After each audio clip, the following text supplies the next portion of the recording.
welcome back to welcome to Band Badgers. This thing always puts me off. I feel short.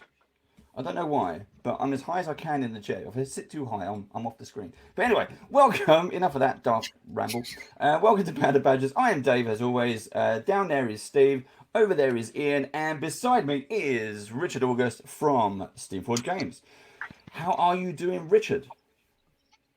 I'm very well. Looking forward to actually trying some painting, which I've not done since I was 7, 8 years old. I remember. I think the last thing I painted was one of the monopose Black Orcs from Games Workshop.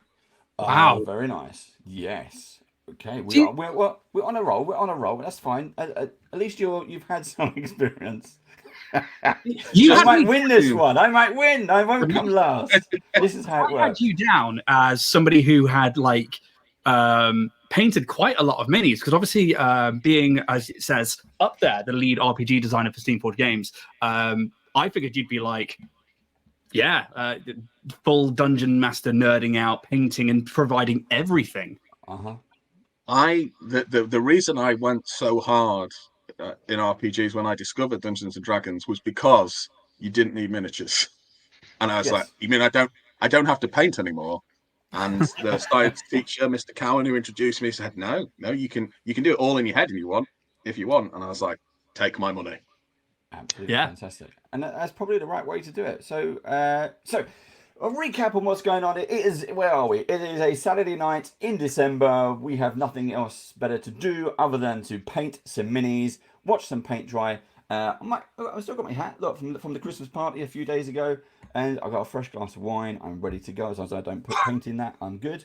While we're here, for those of you joining us live, thank you very much. If you have any questions for either Richard or Ian is our pro painter for this session, all the way from Dragonborn Industries. I'll let Steve push some buttons.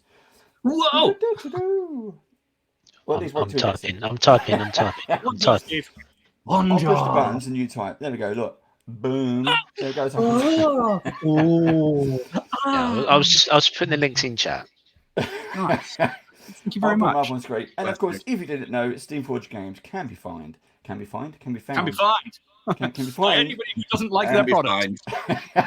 We can be there. Exactly. And they are steamforged.com.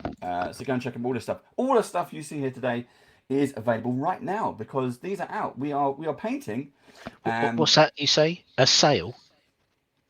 A sale? I didn't say sale. Indeed. I'm sure you did. Yes. Oh, there is. Oh, is it a sale? There are many. Oh, yes. Many glorious deals coming. Many glorious deals, especially on Epic Encounters. I can't remember what they are, but they're great. Yes. There's quite a lot of money off, actually. Yeah. So we will be talking about Epic Encounters. What's not been modelled over? Oh, still there. There we go. We will be talking about these particular ones because this is the Manticore, Cave of the Manticore, and the other guys have Camp of the Bandit Twins. Camp of the Bandit Twins. Camp of the Bandit Twins, yeah. Cool. Steve and I nearly called Camp of the Bandit Princes. Cool. I've been calling it that for 2 days because I read through the booklet yesterday, and I kept getting Prince and Pirate mixed over in my head. And then I think I was recording the unboxing, and I was like, Prince, Pirate, blah, blah, blah, blah, and I had to redo my voice over it. Never redo the voice over. I thought I might Princes. I thought, that's a good word. I might use that. That would be another set. Whereas the twins, I don't think I'm going to do anything with twins again. So I thought that's more distinctive, and it means I can use Prince for something else down the line. Because it does say a genuine thing I think about, because it's a ridiculous job I have. Yeah. It talks about something like the princes, or something like somebody takes over, possesses them, like the princes of thievery or something. I can't remember because it was yesterday and I was doing a lot of reading. I'm sure it says something like that in that book. Yeah, so I always like to put in a couple of really weird and cool hooks, just to so you can. Yeah, because a lot of them are designed to be quite trad fantasy, but then I read a lot of OSR stuff. I like that pushing that kind of weirdness out there, and if people respond to that, if you want to take those bits from your game, you can. But it's designed to be modular. There's loads of different bits in there that you can kind of pick out, drop out. Depends on exactly what kind of game you want to run with them. So as well as Epic, we're also going to be talking about Epic Encounters Local Legends, as well as anything else you want. Now, if you're watching this on YouTube, again, thank you very much for sticking us on in the background while you're hoovering, doing the dishes or painting, whatever it is you're into. Within reason. As I found out last night, if you're at a wedding. If you're at a wedding, there you go. If you're at a wedding and you're listening to us, or painting, or whatever you're doing, do it. If you have questions, put them in the comments below. And if I don't know the answer, I'll send it over to Richard or Steamforged, and they hopefully will have the answer for you. But in the meantime, we're going to paint up some minis. Is everybody ready? Yeah. Okay, ready as I'll ever be. On your marks, get set, and paint. Go for it. Now, as everybody knows, I'm going to stick some dulcet tones in the background music there. If it is too loud for my painters, do shout. If it is too loud for the audience, if you're watching live, you can shout. But if you're watching on YouTube, it's kind of too late. I can't change. Technically, you can still shout. It just one of us may hear you. We aren't going to hear you. No, nothing at all. Nothing at all. But do keep your questions coming. I'll remind Steve now to keep an eye out for questions. I'm too busy. I'm painting the Manticore, by the way, everybody. So this is the Manticore. It is a big mini, and so most of he's a cool boy. He's really, really nice, and the tail in particular is really good. The quality of that, and it's sharp as well. Yeah. And you got this. Oh, it's. I'll put it onto the mini cam in a bit when I start painting. But it is a glorious mini, and a Manticore is a good classic as well. Yeah, I agree. I think that's something that Steamforged Games have absolutely, and especially yourself, Rich, have hit the nail on the head with. If you've gone with like classic RPG tropes as well as like making them more interesting, so things like the bandits, everybody gets attacked by bandits, and everybody's going to face a Manticore at some point. Yeah, it's Lair of the Dragon Queen, stuff like that. A big red dragon, kobolds. It's all amazing. Really kind of like, I want to say middle of the road like D&D and Pathfinder, but it's also this broad scope that you can do so much with. That was definitely a key part of the kind of core concept because it's Matt Hart, who's our creative director and one of the founders of Steamforged. When we were kind of first discussing it, that was something he was very, very set on. That it wanted to be something that could appeal to as many tables as possible, partly for sales, but partly because I think there's a tendency to forget how cool and enjoyable fantasy, of the kind of D&D high fantasy style is, and how much you can do with it, and how much you can kind of seed in it. So that's definitely been something that was definitely a conscious decision to take your core elements of D&D and do something both kind of respectful of the heritage and different and challenging. Yeah, it's completely awesome. And obviously with 5e being quite a streamlined system, it seems that it fit really well to just be able to adapt to some third-party supplement and give people extra adventures, or like what I really like about them is I can drop them into my campaigns. If I go, actually, I know that there's something here in this homebrew world of mine, and actually I can grab a little bit of stuff from like the little booklets that you guys do with it and the encounters and stuff, drop that in and be like, actually, I don't need to think about this crap. All I need to do is read this tiny, tiny booklet, and then away we go. It's like an extra bit of my world, and I freaking love it for that. I completely agree. We've done that with the Badgers tables as well, especially because you get when you buy like the band the box. So coming back to my original question, is you get two boxes in every kind of setup. You get the band version, and then you get the Big Boss Mini, and they kind of interconnect very, very well. Yeah. The models for the orcs, the orcs was my favorite one. It was the first one I bought. Yeah. It was my favorite one, and then you get the ice giant, the frost giant, and it's astonishing. I've played that box. I've met well over 20 times. We have Badger Barbecue. We've played it in our table games. We've played it a lot. But also when you need to kind of grab more orcs because you're playing a game, the way that they are modelled, their stances, their poses are incredible. So especially when you have new players come in and they see these models for the first time, like, oh wow, I'm fighting that. That's going to kick my ass. It's like, well, let's find out. Roll some dice. Yeah. And they love it. They love these. Again, they are super special. Absolutely love it. But they are something our sculptors love to do. It's always they have to be shared around because everybody wants to work on them, because unlike, obviously we love the big IPs we get to work with. We're very lucky to be able to work with them, but fidelity to the original, if it's a Horizon model, it's got to look exactly like a Horizon model. It's got to, it's got to look like a Sawtooth or a Thunderjaw. I don't think it really has to, he's a Resident Evil zombie. He's got to look like one of the zombies from that. So Epic Encounters, they can it's China Blue. Hey China. Hey China.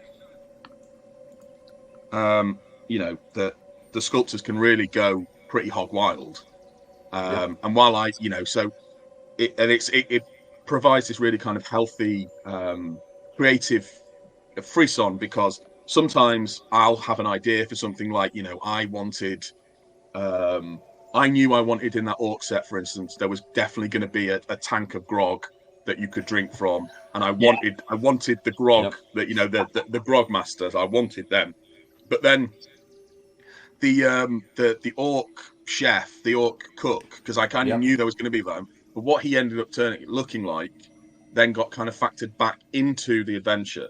So you get this, because our sculptors are amazing and have so many cool ideas, and you get this, it's really, really, I think, just healthy, and it results in cooler products when you've got that kind of back and forth between so many cool creative people. Yeah. I think the thing that I really like with things like that as well is, like Dave said, is like you can grab like the bandit box and you've got then a treasure hoard of minis that you can then throw on your table. But something I freaking love is non-combat NPC minis. I freaking love things like your tavern people, or somebody behind the bar. So like the orc cook, I was like, that's just, you can throw that in, and I will like minis like that. I will base an entire story of lore off, or I will base an entire NPC off, and I adore it. But you say about freedom of kind of creativity for the sculptors, and it's actually something I wanted to draw on for especially these elementals. Because when we think of elementals, we just think of rocks with arms, and I think of Breath of the Wild, and it's like just these little things like stone taluses and stuff. But what I really liked was you had this stone ruin in the center there with this almost like carved with magic stone that makes like this head. Whose idea was that? And are you going to take credit for it? Now I am unfortunately pathological about claiming all my credits. So no, I can't. That is or that was Tom Lishman, who has left Steamforge now to go on to a glittering career in computer games, because he's hugely talented. Although he does still do freelance sculpting. So I think he's done a lot of the Moonstone miniatures, which have that same kind of really good stuff. Because he's enormously talented and very creative, and he loves D&D. So that kind of that thing of it looking kind of almost quasi-industrial, like it's been lashed together, and the elemental energies kind of being channeled, etc. That was definitely him. I remember him showing me that, and I was like, God damn, I wish I'd thought of that. That's great. I wish I could take credit for it. I wish I'd have thought about that in an RP sense of like just describing that to players. But that's given me, again, so much to think about when I next come up with an elemental encounter, or next time somebody summons it. What if like their summoning stone is like something that they throw out into the air, and then that's held in the middle? And I was like, this was like sparking my creativity, and it's something it becomes their focus. If you have a wizard or the elemental wizard, and that just becomes their focus, and they use it. Yeah, it gives me Neverending Story vibes, actually, with the rock creature from the film. Yeah, that I have a vague memory, and if Lishman is watching and I'm wrong on this, please feel free. But I have a memory of him saying there was some Never-Ending Story influence in it. Right. I have never seen that film, which is a real disgrace. I clearly need to at some point. Everybody always tells me that. But yeah, I've not seen Never-Ending Story. I knew a horse died in it. I didn't want to see that. I didn't want to see it. Yeah, the horse does die in it. Yeah, it gets drowned in the swamp of sorrow. You will cry when a horse dies. That's bad, that is. Where did your horse die? I'm very easy to make cry at the best of times. I'm sure it's a swamp of sorrow. I will also confess to only having seen parts of that film. Well, you both have some homework to do. Well, you say that. I've now got it in my house. Alex, who I used to do the show Two Guys, One Cup with, he literally was like, you need to watch this. I know you haven't seen it. Lent it to me about a year ago, and it's still sat there because I just don't have time to watch films. So I will have to get on that. I'm going to watch it after this. So we've got a question. Take my homework seriously. What was that, Steve? You'll get a gold star, Richard. We've got a question from chat. It's about local legends, actually, from Dragon Skull Studios. What's the ETA on the local legends shipping? I believe we are looking to deliver February. I think that's. I think that's correct. Please do not hold me to that. You heard it here first, folks, Mr. Dragon. But I think it's either February or early March, all being well. That's awesome. Touch wood and excellent. So yeah. New Year. In the new year, one of the reasons this is Steamforge, we've kind of made this our December our RPG month is because early in the new year we have so many cool RPG things landing. We've got RuneScape Kingdoms, the core book is going to be released. The third book in the Dark Souls line, Tome of Journeys, that'll be hopefully early-ish with the physical copies will be out. Local Legends. We've got some really exciting new epic encounters coming up. So it's kind of this big push, really. We've got where just kind of through coincidence, kind of through production schedules, we've got a lot of RPG titles all coming at the same time. That's awesome. And if you need just somebody to live play anything, that I know of 2 channels at least who would be very willing to do that. Who's that, Ian? Who might that be? One is twitch.tv/BanderBadgers, who are also on YouTube /BanderBadgers, and also Dragonborn Industries, who on YouTube as /Dragonborn Industries, on Twitch as twitch.tv/Dragonborn Industries, and also now on Kick, because that's a thing apparently. And I'm just saying that for the plug. I've never heard of Kick. I'll do that. I'll say that on camera. What is Kick? Until Kick becomes people start to. I've never heard of Kick. I am getting that old now. I'm like, I'll ask my 14-year-old Tiff he's heard of Kick. Oh, shut up, Dad. But no, it's Ian. What you say is a good point because we're already planning. It seems weird again. We were talking before we went live that. So us as Badgers, we're now fully booked till end of March, but we're already thinking about UK Games Expo next year. And me and Ian, we've already been talking about, well, let's do a live show somewhere. We can host games, that's fine, but we want to do a live show. We want to do something on up on stage or recorded or whatever. And we've got a lot of people coming over to UK Games Expo. A lot more of the American companies came over earlier this year. I'll say it again.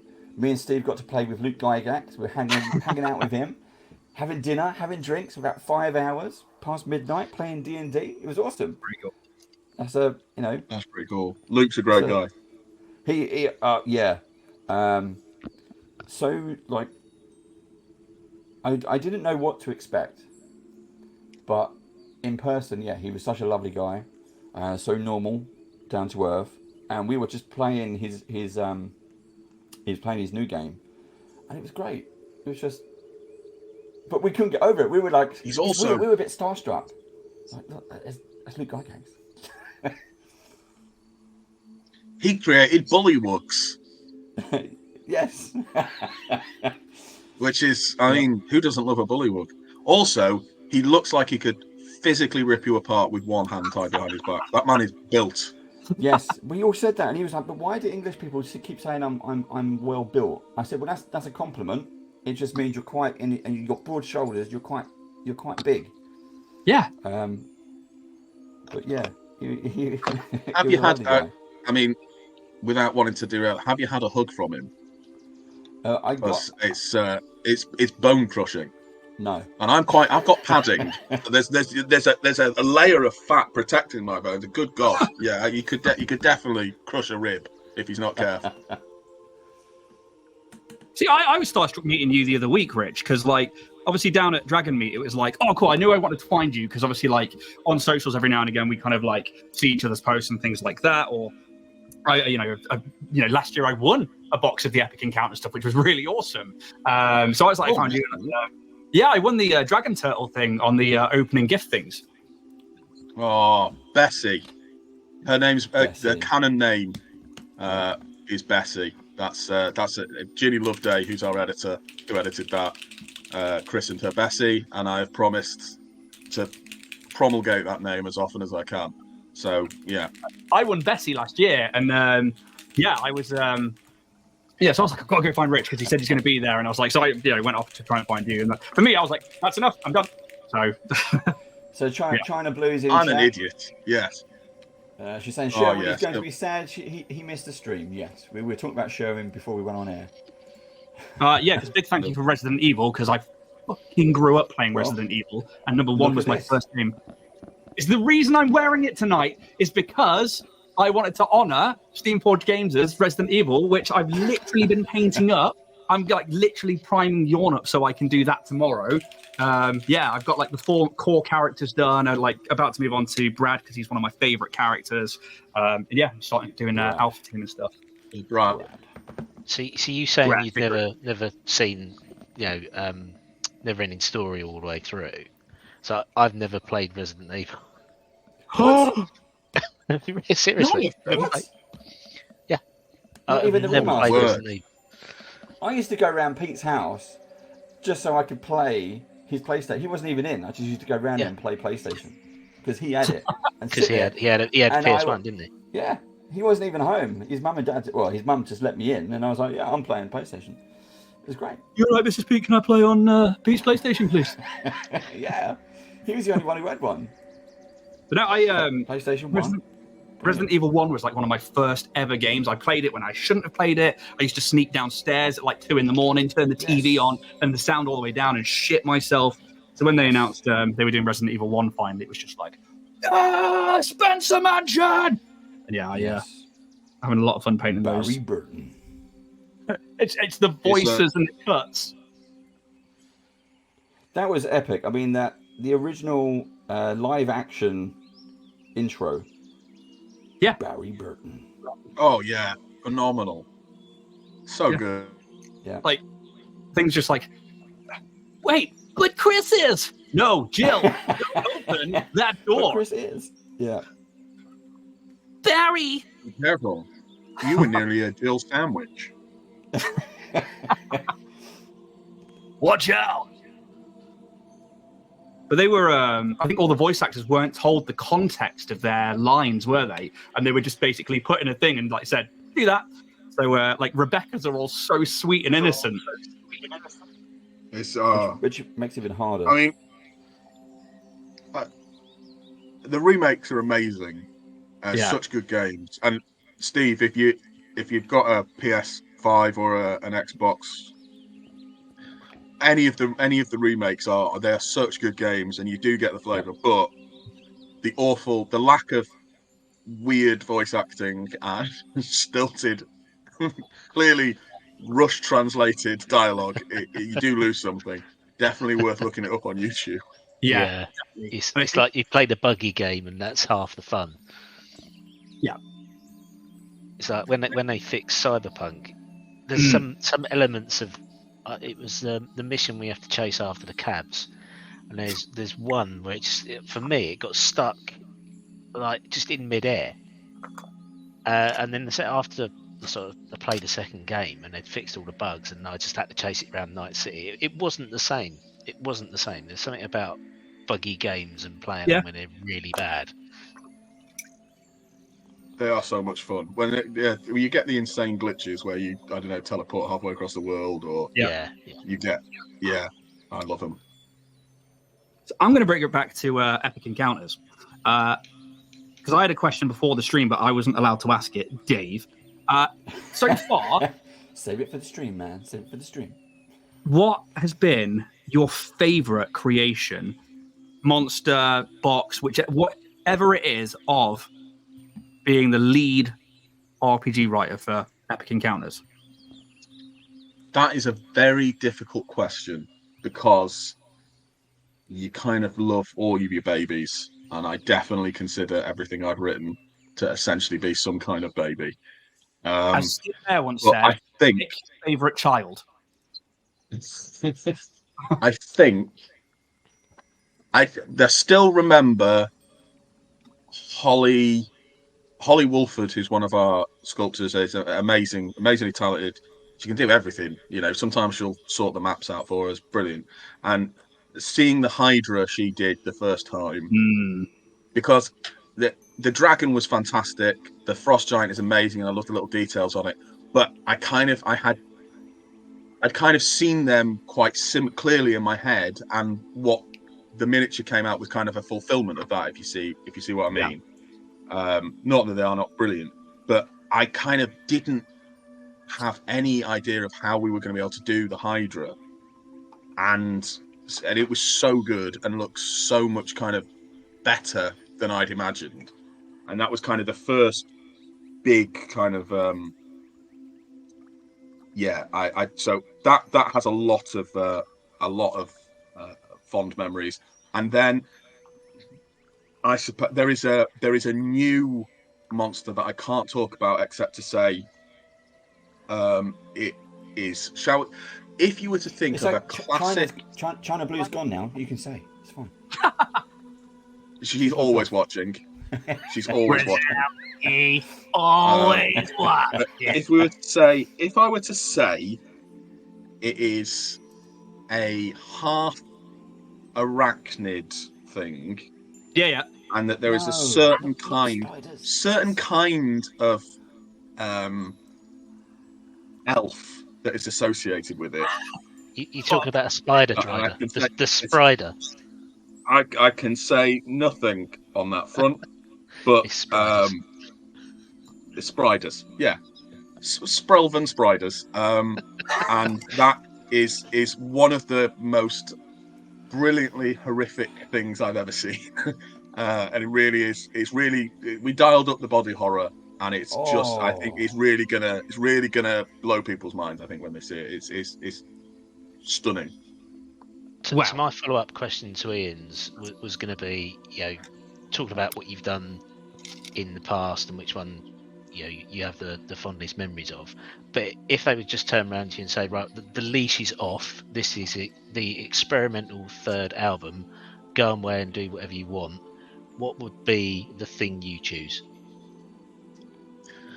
Great question. Or is that the first one you did? I think it would be. I would want to do something really. I would want to really indulge. So it would be. I had a long time ago when I first pitched the Ghouls box. I wanted them to be Roman legionaries, based with armor and so kind of Loricum segmenta armor and helmets and everything, but all made out of bone and things looted from corpses, and it basically turned out to be impossible to sculpt. There was too much detail, it was too complex, and so we kind of. So I would love to go. I would love to really dial up the weirdness like that, and really kind of push, like something from like a Clark Ashton Smith story, weird and decadent and lots of body horror, which is quite a lot of that in a forthcoming set, but really push it out there. I think that would be what. Yeah, very cool. It's very cool. See, I am now teased by what you said earlier, which I'm very excited about because I very much like those creatures and I very much like that sub race. And I know full well if you can make one of the, say for example, subservient sides of the genders for that particular race look like a hero figure from maybe a set of books by Salvatore I know somebody above me in a box would look at getting that set just for that one mini alone. There may not be two figures wielding twin scimitars. May or may not. I can neither confirm nor deny. Please tell me one of them's got a large floppy hat on.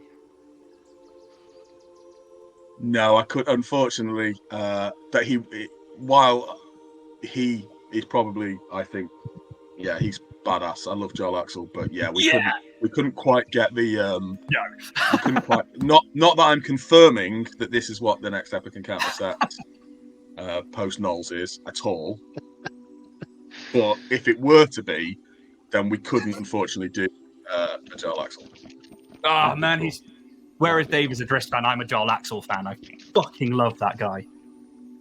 Badass. Oh no, he's great. He also had in the series of Salvatore books, there were several where he was the main character. Yeah.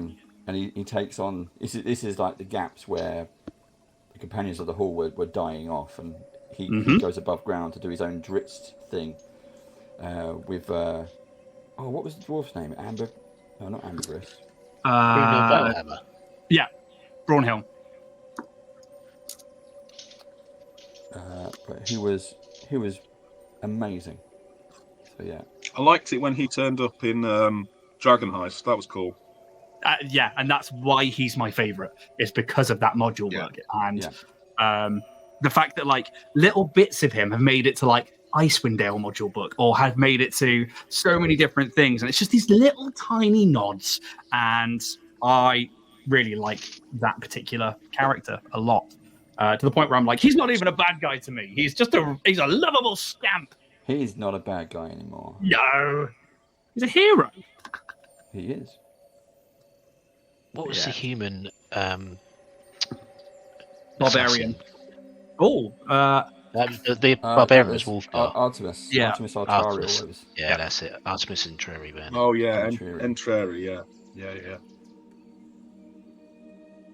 So I remember the core names. It was Regis, Canterbury, Wolfgar, Bruna, Battlehammer, and Dritz. I remember the core ones, and that's when I stopped reading these, when they went off and.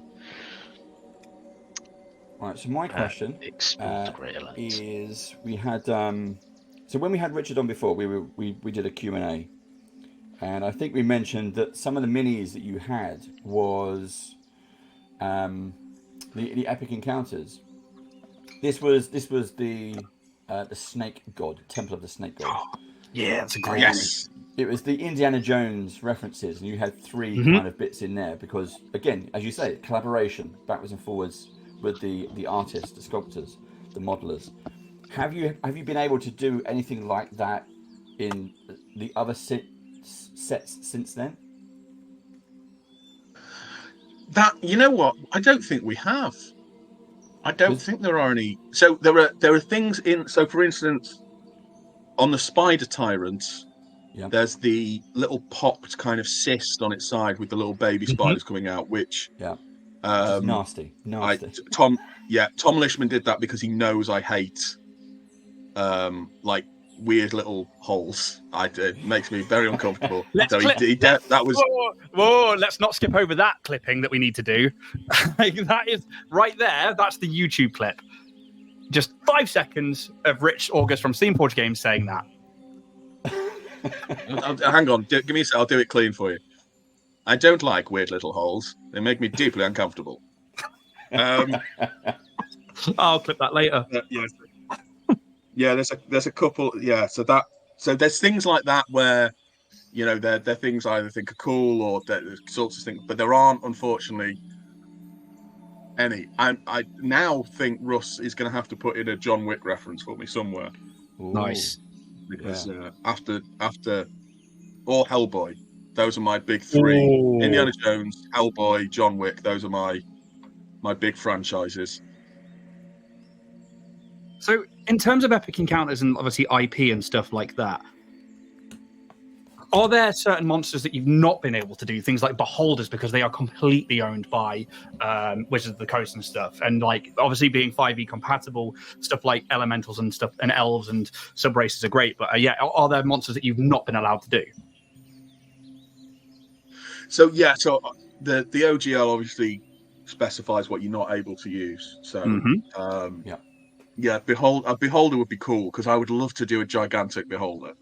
Like an eye tyrant in Excelsis, and it just make it be huge, and I think it'd be a really cool kind of capstone to a campaign that he is, a literal kind of the brain at the center of everything, pulling all the strings, and he's fucking massive and will destroy you with his 15 different eyes floating around. We can't do. I don't think you can do aboleths. No, which is a shame because I quite like. They've got a cool Cthulhu vibe, and I'm all about eldritch horror. I assume it's the same with mind flayers as well. Then, mind flayers. Yeah, you can't do mind flayers, of course. Yeah, illithids are out, unfortunately, which is a shame because everybody's obsessed with them because of Baldur's Gate 3, which is really good. Very much enjoying that game, and far more than I thought I was going to. I'll be honest. I thought it'd be like solid, but no, I'm proper in. I have to confess, I have not played. Really? What? I thought you don't have to. No, I don't even have the time. And like the entire time, like when we were playing Dragonlance and you lot were like had just started playing it, we're like, oh my god, and then we're gonna set up a stream and then we're gonna do this, and I was like, yeah, cool. I'm just sat here doing my thing. No, it was I just haven't had time to download or play it, and I'm gutted, especially because there is a vampire dude who is absolutely fucking stunning in it, and I'm like, oh god, I want to play. Yeah, Asterion is badass. Yeah, and then when just seeing like the voice actors and stuff, and Larian Studios fucking smashed it out of the park. So I'll get to it one day. Yeah, they did. It's definitely worth making the time because, like I say, I'm not a huge computer gamer, video gamer at all. I thought, well, I have to play this one because obviously, and it's just so good. Well, I think the last video game I played was quite literally because of Steamforged Games and was Resident Evil. And obviously, I backed the Kickstarter, and then my wife was like, if you want it for your birthday, I'll get you the all in. And I was like, hell yeah. And then just played through Resident Evil and Resident Evil 0, like back to back as much as I could, just to kind of like get in the mood for when it turned up 2 years later. So it was like, yeah, that's probably the latest video game I've played. The remake of 4 is high on my list to actually get around to play because it looks so cool. Yeah. I enjoyed the remake of 2 a lot. Yeah. And a little nod to the next Kickstarter for Resident Evil, I think, has been announced, hasn't it? It has definitely been teased. Yeah, that was in the box for Resident Evil. Yeah. So we are safe to say we are doing that. I don't think I can talk about anything else to do with it, unfortunately, except that I've seen some of the kind of early bits and pieces. Sherwin and Steve Slackford, who's one of our new developers, are doing, and I think it's going to be really cool and a really, really interesting and innovative development of the core system to obviously accommodate a very different play style. Yeah, that's very, very cool.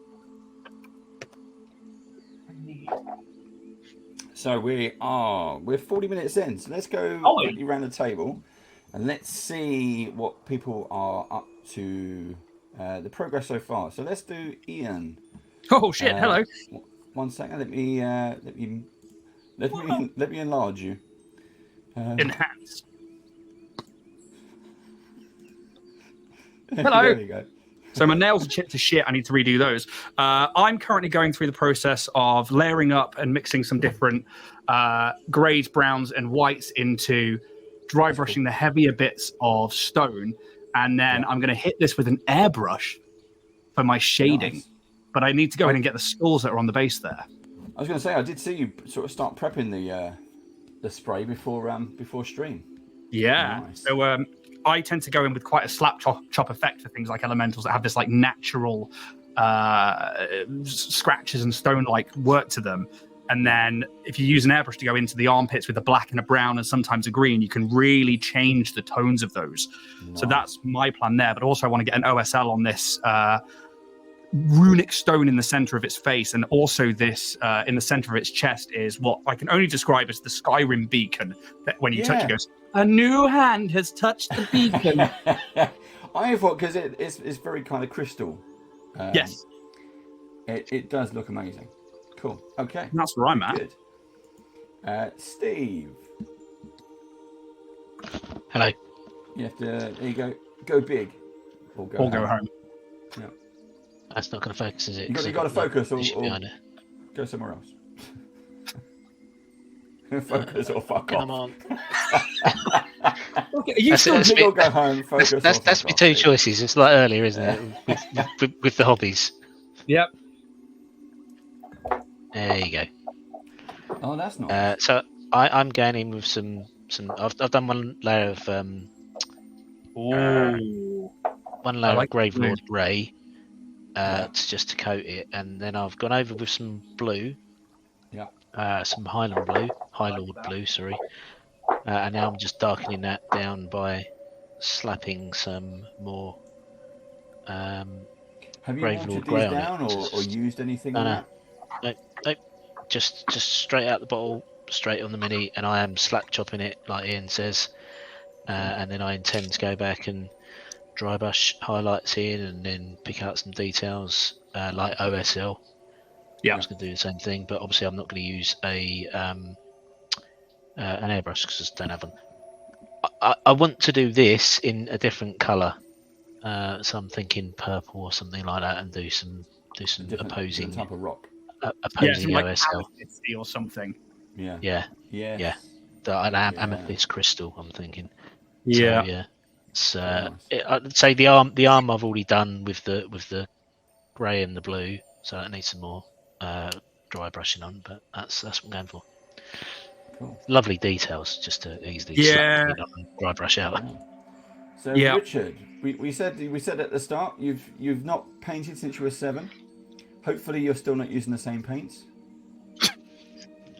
No, I'm using my glamorous assistant has a hell of a paint selection, and I am borrowing from it liberally. So I have just been doing some armor highlights. Not highlights. I've been blocking out some armor bits. Mm-hmm. Now I'm just doing some dry brush with, I can get the paint name in a second, Brass Scorpion. Great name for a metal band. That lovely. And I'm just dry brushing some keys. Nice. Just poke it up onto the camera. Just bring it up on screen. Let's have a look. Oh, very nice. Lovely. This I am technically. We are having a small mini convention in the new year at our sculptor's Russ's house, and I am playing Night Haunts because I played against him last time, and it was, how can I describe this? Fucking miserable. So this time I am playing as them, and I hope to inflict that misery on others. So this is obviously, or at least stop somebody else playing it. Yeah. So obviously Warhammer 8 Sigmar 40k. Do you play a lot of Warhammer? No, we don't. So we have in the office. It's a very office-based thing where we basically all get very excited about a game system for about 2 months, and then move on to another one. Yep. So this year we've had 40k, we've had Age of Sigmar, we've had War Machine, and now we are, just for a real blast from the past, we are all obsessed with War Master. Yeah. Okay. Cool. And Sherwin and I are even gonna. I've managed to persuade Sherwin to play War Master Ancients with me. Nice.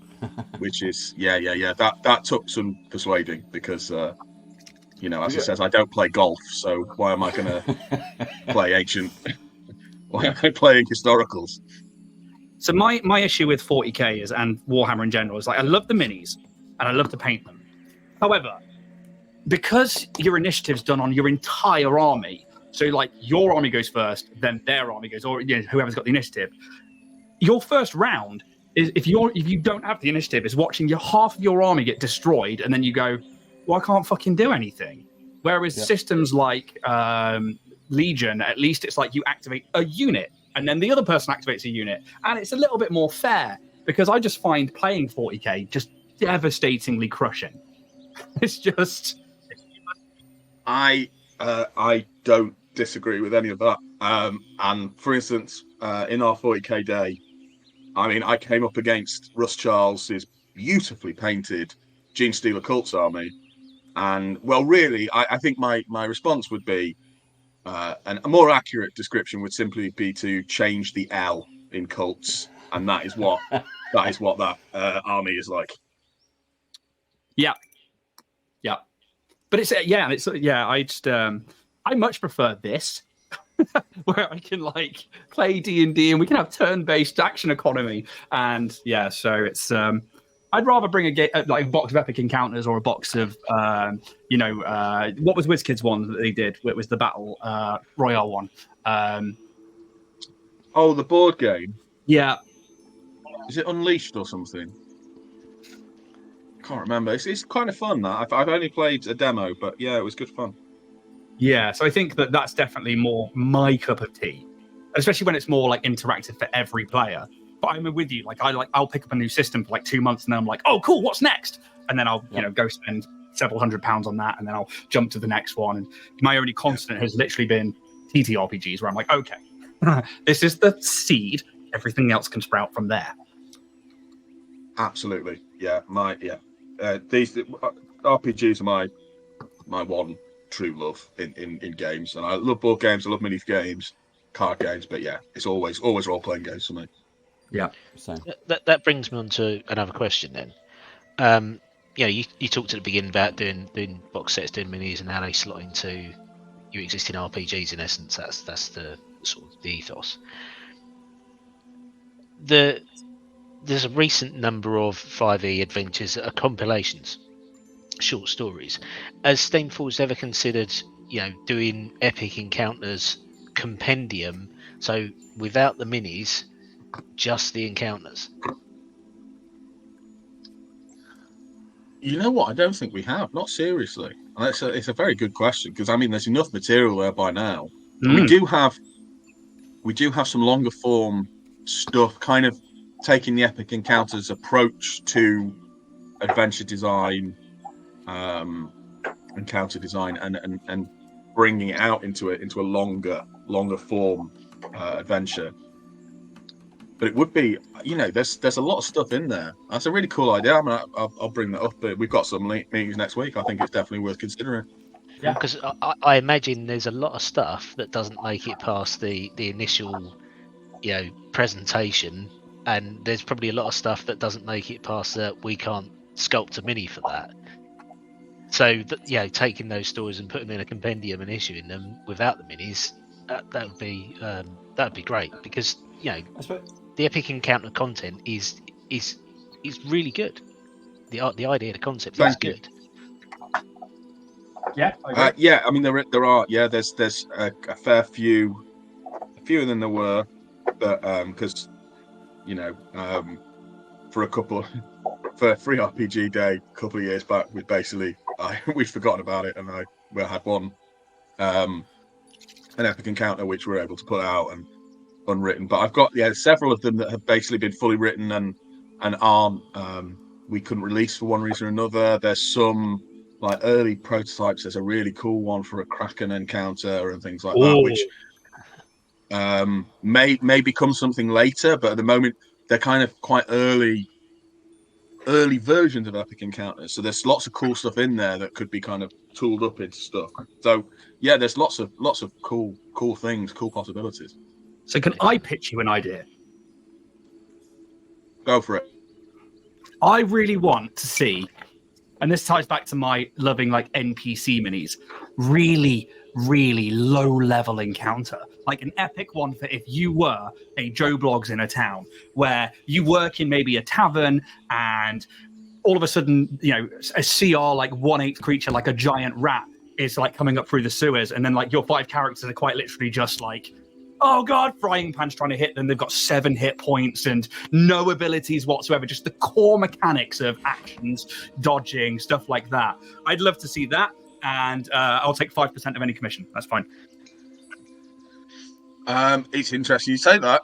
We may have a not dissimilar product coming along in hopefully at some point next year. I really can't say any details about that one, because that will be my head for the chop. But that is definitely something we are looking into. Awesome. And thinking about quite intensively. Yeah, I'd love to see some really low level stuff. Like, I really want to play a campaign where I'm just a commoner and just see if I can make it through. Just like properly, like Samwise with his frying pan, just like, oh, Mr. Frodo. you just mean a bit of a farmhand. Like, there's some zombies coming. What do we do? Well, yeah, we stay and die, or we fight. But that's the other thing. Like, the rest of the party is like leveling up and getting these like meta-human powers. And old fucking Jenkins, who's there with his frying pan, like, I'm not supposed to be here. Yep.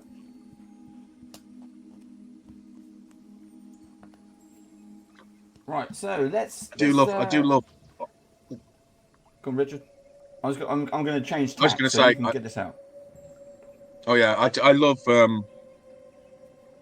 the kind of OSRE low level, very likely to die. Like a funnel in Dungeon Crawl Classics is about as much fun as you can have around a table, and you are those characters, and you are going to be put through a mincing machine. Yeah. A meat grinder, a proper dungeon crawling meat grinder for people who should not have any sense of being there. And it's just like, for the love of God, hold on to somebody's hair and ride it out. And it's, yeah, I'm all for that. There you go, Steve. That's the purple I'm going to try and get for, although it's not going to look great under that particular light. Over on the stone there. I'll put you big again. There you go. Yeah, that's nice. Mine's come out deeper, darker.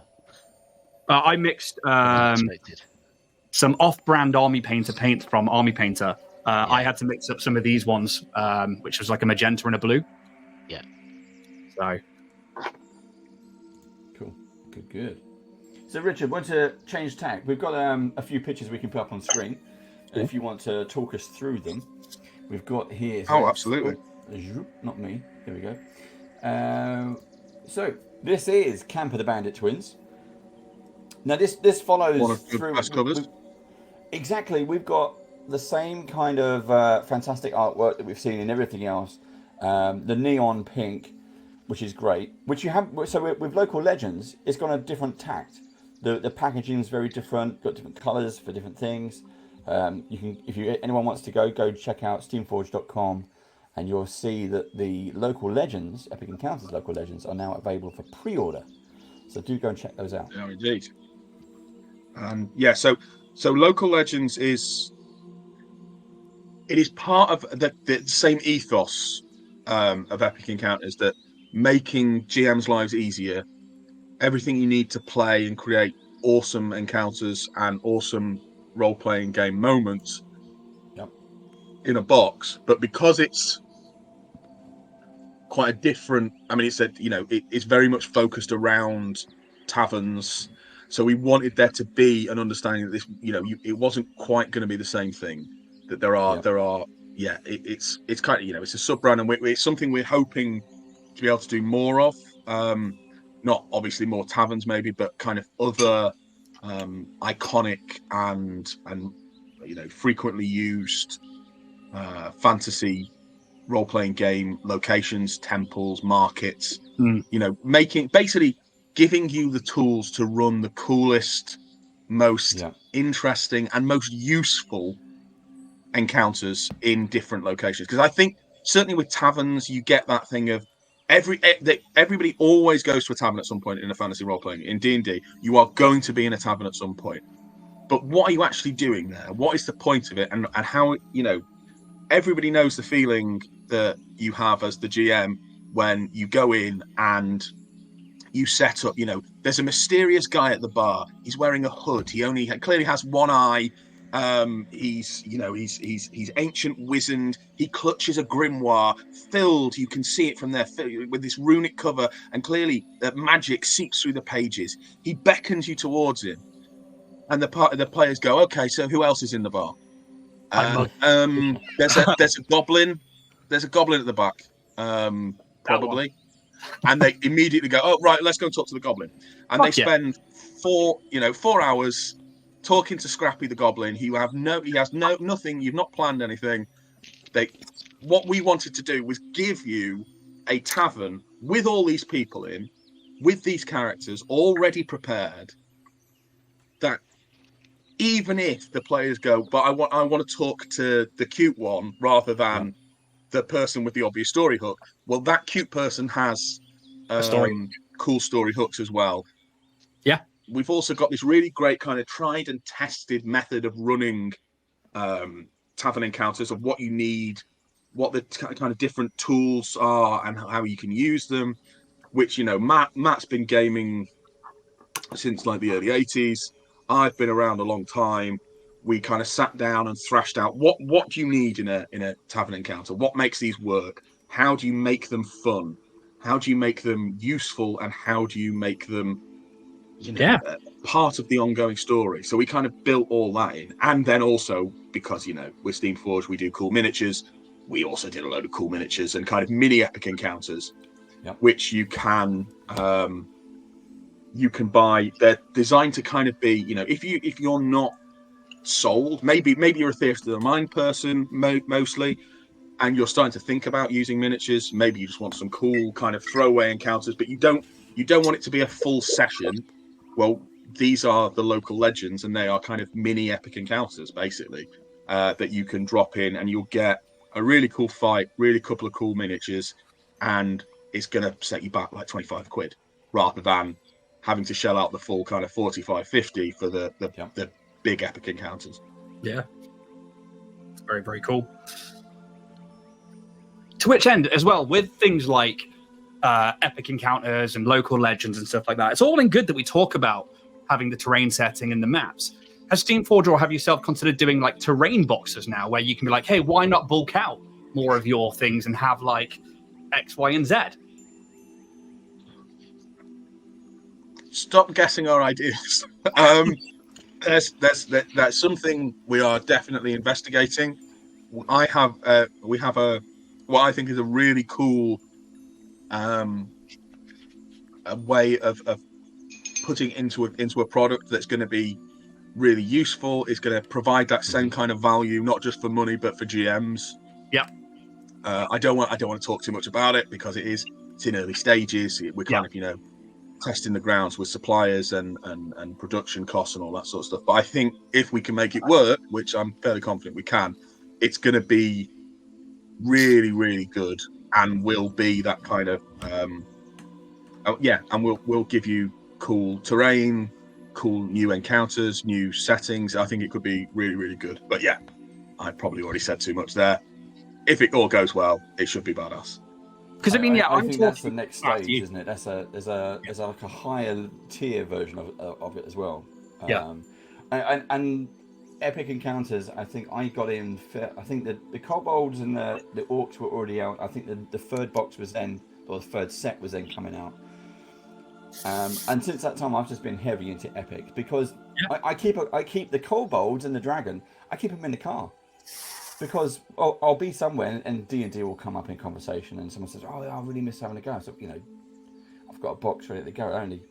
For 2 hours, you can just kill some orcs if you want and have a big fight. And that's what people remember is, I want this big fight in a fantastic location. So where we've got them, we're in a standard, the first version of Epic Encounters, we've got the paper map and we've got these fantastic, gorgeous characters. But then, as you say, if you can upscale that to say, okay, well, here's some extra terrain pieces to make the dragon's cave or something like that. Here's the treasure. Here's the amount of treasure, the treasure hoard to sit on the dragon. The dragon's going to sit on. I think that is going to be absolutely fantastic. We're coming back to some of the pictures. We put these back up on screen. Is this the same artist you've had throughout? Yes, Doug Telford. who is he's now running a like concept artist team at a computer game company. I can't remember which one, but he's amazing bloke, brilliant artist. And this, I think, is going to be the last. Yeah, this will be the last set with this this style in terms of the box. We are having a kind of soft brand reboot. Well, we we're always listening to our suppliers and distributors and people who buy the product, etc. And one of the things we have heard is basically, unless you know what Epic Encounters is, you might not. It's an awesome. The art's awesome. We love the design, but at the end of the day, people want to see the miniatures to get inside. So that's kind of going to be the new look from the next set. So as I'm going to miss this particular kind of cover design, but it is awesome. The art's not going away. It will just be inside. It will just be in the booklet rather than on the front. Tell us, is that why you've gone with the seeds? I can't remember what it's called now. The latest Horizon Kickstarter, the Forbidden West, because that's got a different style of art on the front, hasn't it? It is, yeah. It's quite different, and equally cool, but kind of more direct. Yes, very direct. Yeah. Is it closer to Local Legends? Because on those, looking at the pack screens, they're color coded but it looks like they're color coded as well. Is it going to go more of that kind of line, or with the window boxes and things? No, it won't be window boxes for the core Epic Encounters. It will be, I suppose, the best kind of comparison is, one of the GW stock collecting boxes. Yeah. Where you've got that, you've got the layout, and you've got the kind of cool miniatures on there. It's going to have that kind of feel. It's going to be very much kind of geared around to look at all the cool stuff you're going to get in this box. That's kind of the vibe. Cool. And are we allowed to say what the next box set is yet? Is it common knowledge? I think it's out for pre-order. Yeah, it's Knolls. Knolls, yeah. And they are. Yeah, I had a lot of fun writing that one. And the miniatures are awesome, especially the Gnoll Warseeker. We're calling him. He's the giant Gnoll, and he is badass. Very cool.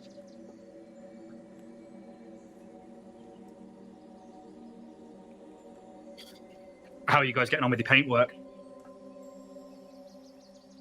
Mine is slowly. Coming along okay for me. I am going to attempt to try and shade now with an airbrush and try and get all the dark spots underneath. But we managed to start the OSL, which is good. Which cool. Hold on, I'll switch it over. Sorry, I was still had the screens on. There we go. Boom, boom, boom, boom, boom. So yeah, we're starting to get the OSL glow from those runes. I need to turn down that light, I think, up there. We're going to try and stick to the amethyst on the kind of hammer claw arm, I guess.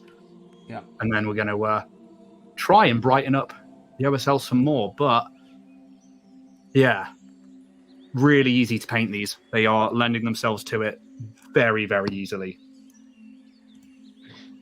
All our sculptors are kind of quite keen painters as well, so that's definitely, certainly, like Russ is such a good painter. He basically always works. If any tournament he goes to, the man walks away with best painted army, and so that kind of making things good to paint is with a Great British Brush Off star. So that's his next thing. I mean, I will tell him that, because I will see him next week, and I will say, yeah, put yourself out, mate. Come on. I will look. It is the greatest award forever. And Dave's got a 50-meter swimming badge, so that's saying something. It is. It is. That is. It's the one you need to have. It's the one you're missing. It's the real one.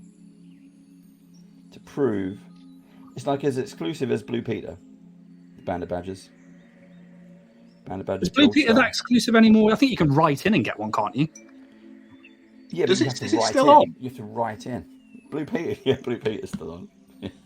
Is it still going? I thought it'd stopped. No, still going. Tracy Island. It's never been as good since Tracy. They peaked. You get but they'll be doing the candle holders now for Christmas. And Chris Dingles. Yeah. Oh yeah, 100%. Oh, Chris Dingle was great.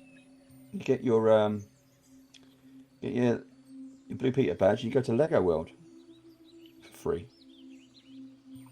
Where'd you get into free with the Band of Badgers? It's so exclusive. But I tell you what, I'll make you a deal. If you win a gold star on the Great British Brush Off, you can get a free ticket to BadgerCon next year. I'll tell you what, I'll make that even better. A lifetime free entry to BadgerCon. How about you pay for the expenses to send that person there too? All on Dave. And like he'll fund your flights from wherever you are in the world. He'll give you £1,000 spending money, and as he always says, a couple of custard creams and a cup of tea. The custard creams, definitely. The free flights, definitely. Hold on, look. China Blue is there. Like, why is it called Blue Peter? I don't actually know. That's even before my time. I'm just going to point out to China Blue, you're the person who's not on a stream. You could Google it far more easily than we could. You could tell us. Oh no, I have to know. It's something to do with boats and sailing. I know that, but I don't know. Yeah, with the ship at the beginning, I thought it was naval related or ship related. Naval signal flag flown by ships as they prepare to leave port. What a natural fit for a general interest children's show. Yeah, but there's your next epic encounter, Blue Peter. It's a pirate box set with a ship terrain, and you've got to get the blue flag flying before the local guards. Now, if we do a pirate set, we could get some great Easter eggs in there. Yeah. Lots of Pirates of the Caribbean and Cutthroat Island references. Yeah. You absolutely should do that.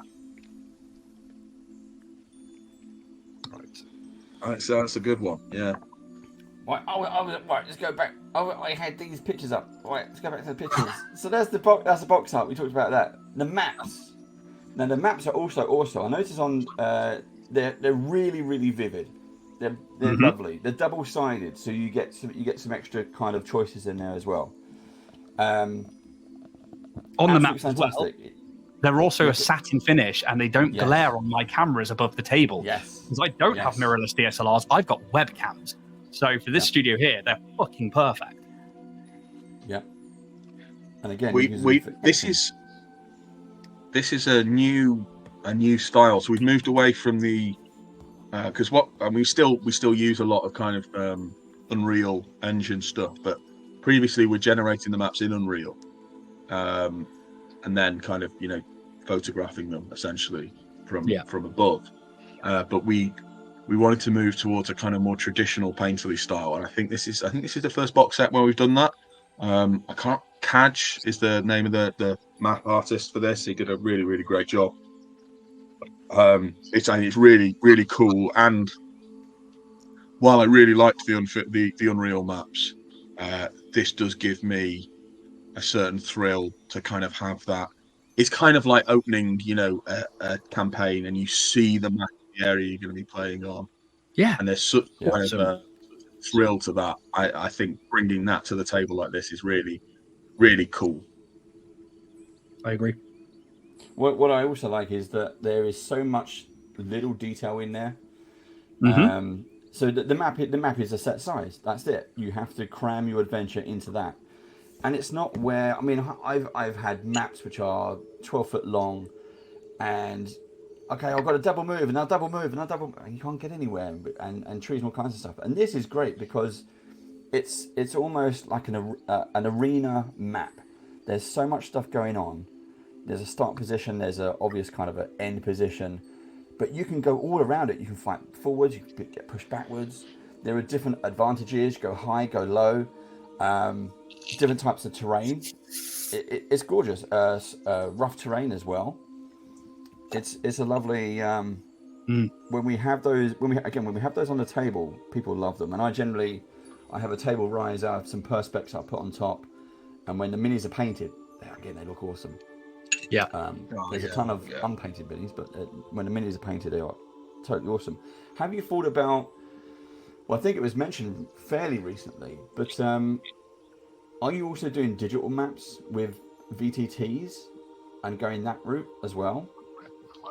We are hoping to, yes. Okay. So you can now buy them all online from drive-through and put them in, and we are hoping to get. So we have got. Oh, what is the name of it? It's really, really lovely. I cannot. Alchemy. Oh yeah. VTT that kickstarted recently. They've got epic encounters, a couple of epic encounters up there. Arena of the Undead Horde was part of their Kickstarter.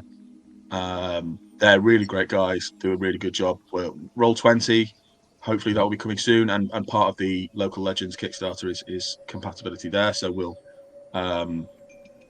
be sending them those assets soon so that conversion can begin. So yeah, it's definitely something we're looking to do more of, because obviously so much gaming nowadays is virtual, so much online. I mean, as we said before, the stories in each box are amazing. It's a great fight. You've got to fight for your life on this one. Yeah. In all the boxes, and that's great. And there is a market there for digital only. To have this story, to have these characters appear in token format and these maps to appear, I certainly wouldn't do that over the minis. That is a different audience. It's an audience choice. But if you can get your hands on the actual box set, physical copies so much better. So is the plan to try and get the box sets that are out now into a digital format for people who don't have players around the table to play it online? So in a sense that you could buy the box set and maybe get a digital code as well that you could then play online. Yes, well, that's definitely something we're looking into, and kind of uniting that whole product line, so that it can be cross-platform. You can have that thing of multi-platform, physical and digital, all kind of wedded together. When that will come in, I'm not sure. But it's something we are looking at quite intensively at the minute. Yeah, because I certainly think that I like epic encounters at the table because it's a fun one shot in a box that is exactly what it says on the tin. But with Band of Badgers, I know that Dave was doing it obviously with people online, but then having the map cam down over the stuff there. But to be able to have that on things like Out There Radio, on Roll20, and to be able to do that. I'd love to play that with the Badgers and to have an epic encounters thing, because I know that I want to run epic encounters as a short campaign here in my studio, but that's a physical live with people around the table thing. But I think online would be awesome as well, and it's another thing for Steamforge to get out there as a third party provider, which after the OGL debacle I think is really important. I completely agree, and it's something we're conscious of possibly needing to do a bit more on stuff, just because it's such a it's increasingly becoming the kind of preeminent way of playing. I think it just makes it so much easier to schedule, because as everybody knows, the bane of any GM's life is trying to schedule the players and get them all there on the day. Playing via Zoom or Google makes everything so much easier. So it's something we are definitely looking at. Yeah, that's awesome to know. Because I certainly know there are players that I have in the local area that don't necessarily have a group as well. And it makes it, again, more inclusive for those people who have to play online, or those people who are disabled and can't get out, or don't have the space to host people around the house. And that for me is like, that is like company doing what they can for like, what is it called when like companies do something that is just the right thing to do? I can't and it's like a moral thing, but you'll see a lot of companies do it with like charities and stuff. But I think if you guys are being more inclusive, that's so important to this community. So I'm all for that. I think it's just it's a vital element. You know, RPGs are such a great way of bringing people together, Yep. of inculcating, you know, really important lessons and developing friendships and social skills, and they're just good for kind of everybody. Great for mental health, great for making you feel better, great, so much easier to, you know, I know it's a huge thing for me when I'm feeling low to be able to play games with my friends on a Tuesday online. It just makes everything so much simpler, and the more accessible we can make it as a company, as a hobby, as an industry, the better. Fuck yeah. Because I'm very open with my channel that I suffer with complex PTSD, and I definitely have ups and downs. And what I find is that for me, TTRPGs is therapy. And if I can spend 2 hours in a character's mind rather than my own, it almost resets me. But if I was stuck inside with the curtains drawn and I couldn't get out on some of those days, but then I knew I had a game, I will do whatever I can to try and make it online to that game, because I know that I will get that dopamine hit and I will feel better after it. So yeah, and it's corporate responsibility, I think, is the name of what I was trying to work out. And I think that that is definitely something that Steamforge is hitting if you are trying to make it more inclusive for people that can't get out or are struggling to get out or are feeling low. So you will have my eternal support just for that alone. Bless you. Yeah, well, mental health is a complex thing. Mine is notoriously susceptible to fluctuations, and I'm medicated for it. And RPGs are often a vital part of keeping me stable. You know, because it is like you say, being in a character's mind, and you don't have to be yourself for a little bit. You can pretend. You know, you can kind of do whatever you want without consequences to some degree. You can just indulge your you know, your silliness and laugh with some friends and make up some stories, and it's a glorious and very important thing. And yeah, like you say, the more accessible it can be made, just the better it is for everybody. I think, both as a hobby and as a hobby community. Yeah, I agree. And I too am medicated for mine. I'm team 200 milligrams of sertraline, the max dose a day. And I'm almost now within this community. I've seen how many people are so supportive, but also, as I've tried to be more open with mine, how many other people have been like, actually, yeah, me too. And I'm hoping that I can offer that kind of safe space to people. And it seems like Steamforge are on the same sort of page there, where they're like, you know what? No, let's be that company for people. So, you know, whereas Wizards of the Coast were like, you know what, we're going to take all of that away from you, especially so many third-party supplements creators who are like, also struggle with anxiety and struggle with so many like neurodivergent issues. And then like, obviously, like, I know the OGL thing's been reversed now, but that was such an issue. And it was just like the worry it caused. I mean, like, that was just an explosion, wasn't it? It was awful. And like, I don't know how Steamforge felt, and I'm sure you can't talk on it, but like, for me, because I'm obviously like a really small-time content creator, but like the name Dragonborn Industries is literally derived from Dungeons and Dragons, and like I make dice and do those little things, and it was a case that like I was like, oh shit, this could all be over before it's even started. Fuck. So yeah, it was shocking. It was I suppose clusterfuck is probably not much of an is certainly not an overstatement. It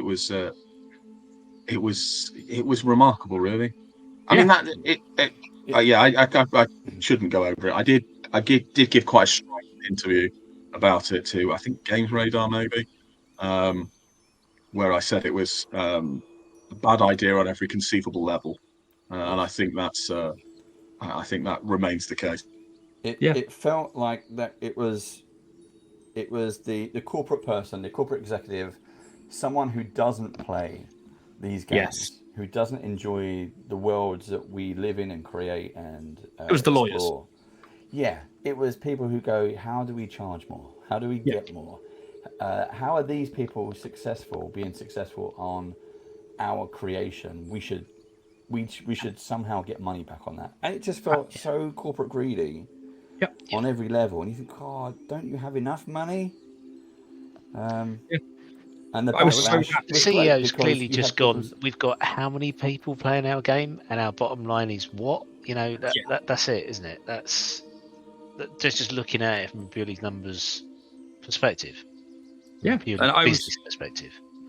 Definitely gutted for third-party content creators like Midnight Tower, yourselves, anybody who puts Kickstarters out and stuff like that, because it's just like, oh my God, this is fucking awful. You're shutting down so many businesses or potentially taking it off them. So I was so glad that you guys had things like the Capcom IP and Horizon and stuff like that, because at least I knew then that no matter what happened, and with like Paizo coming out and going, fuck it, we'll do Orc, it was like at least something will keep this company alive. So I was very grateful to see that Steamforge would be able to keep going, but I really felt for those smaller companies. And that was a thing, and I think that's what it showed a fundamental lack of understanding of and respect for those smaller companies.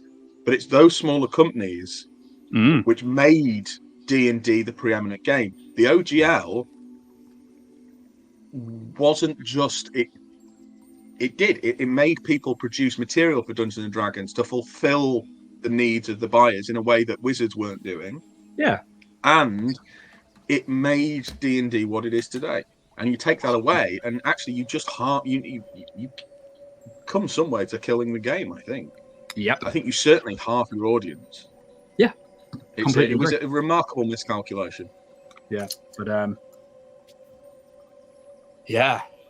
think like this is a topic we could talk about for years to come. It's I think we probably will be.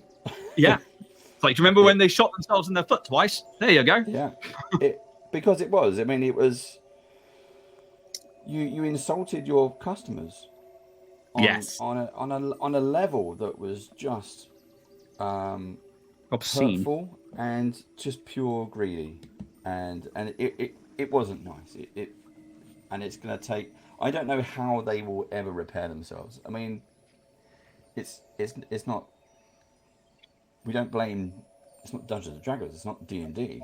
It was Hasbro. It's the people that the money makers, the executives behind it all. But anyway, yeah. I mean, it will be interesting to see what happens with 6E or look at this lovely picture of encounter stuff. 5.5, whatever comes. D&D next again. I love this. I want to talk about some more sculpts. So this is the Bandit twins. Yes, this is one of them. Can you tell us anything about these characters? So what can people expect when they get the books? Yes, they are the Bandit twins, the Bandit princes, the Villon twins, named for the French poet and famous thief who was nearly hanged, Francois Villon, for anybody interested in pretentious references in their games. And he's, they're really cool. They are duelists. That's what they are good at. They are really, really nasty mano a mano. You want to kill them at distance, or magic them. Unless you are a really, really powerful fighter or barbarian, keep your distance because they will carve you up. So my 1/8 halfling cook's not going to do the job. Unfortunately, not. No. He's gonna struggle here unless he promises to join the crew and become, because I mean they've definitely got a taste for the finer things. The Villon twins. So a halfling cook could be a good addition to the bandit the crew. To be honest, he might get away with that. The elemental. We've got the elemental that both Ian and Steve are painting up. Ooh.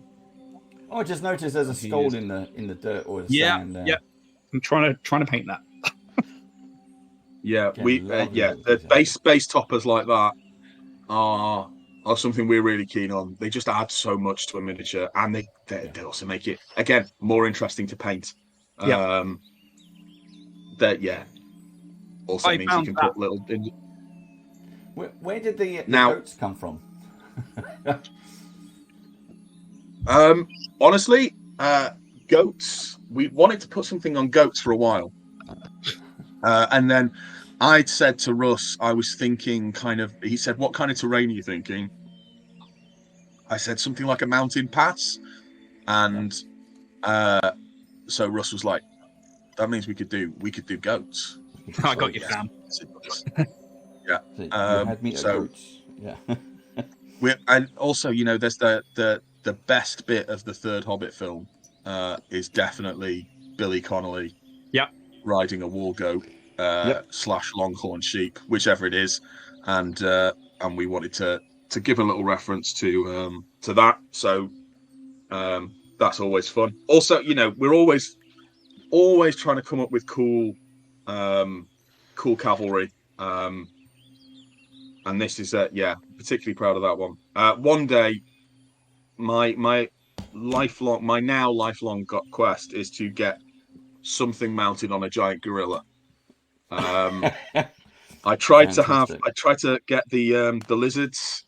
I really wanted the lizards mounted on, like, because I thought lizard people, kind of King Kong reference. But you know, we went with saber-toothed tigers. Now, I'm not saying a saber-toothed tiger isn't an awesome mount. It definitely is. But is it more awesome than a giant gorilla? That I don't know. But yeah, I was outvoted on that one. I'm still waiting to see the what did we come up? We come up with the double-headed giant dire badger god. There we go. Last time we were double-headed dire badger. Yeah, I do love. Yeah, dire badgers are cool. Honey badger, a dire honey badger. That would be terrifying. So I think that when you say double-headed, because you were on about like mounts and stuff, there are two that I think. One you've nailed, and the other one you need to do. The first one, you did the double-headed T-Rex box. Yeah. Love it. That's the one I don't have yet. I'm hoping I get that for Christmas. It's on my Christmas list. But why haven't you got something mounted on a T-Rex? Why have you not got a goblin overlord who is just like the tiniest little war boss who is riding a fucking T-Rex? The tiniest little thing. Because like, I love, when you say about like having the details on the minis, having like Bessie up there and like going into the coral underneath and the barnacles and all those little things that I found was amazing.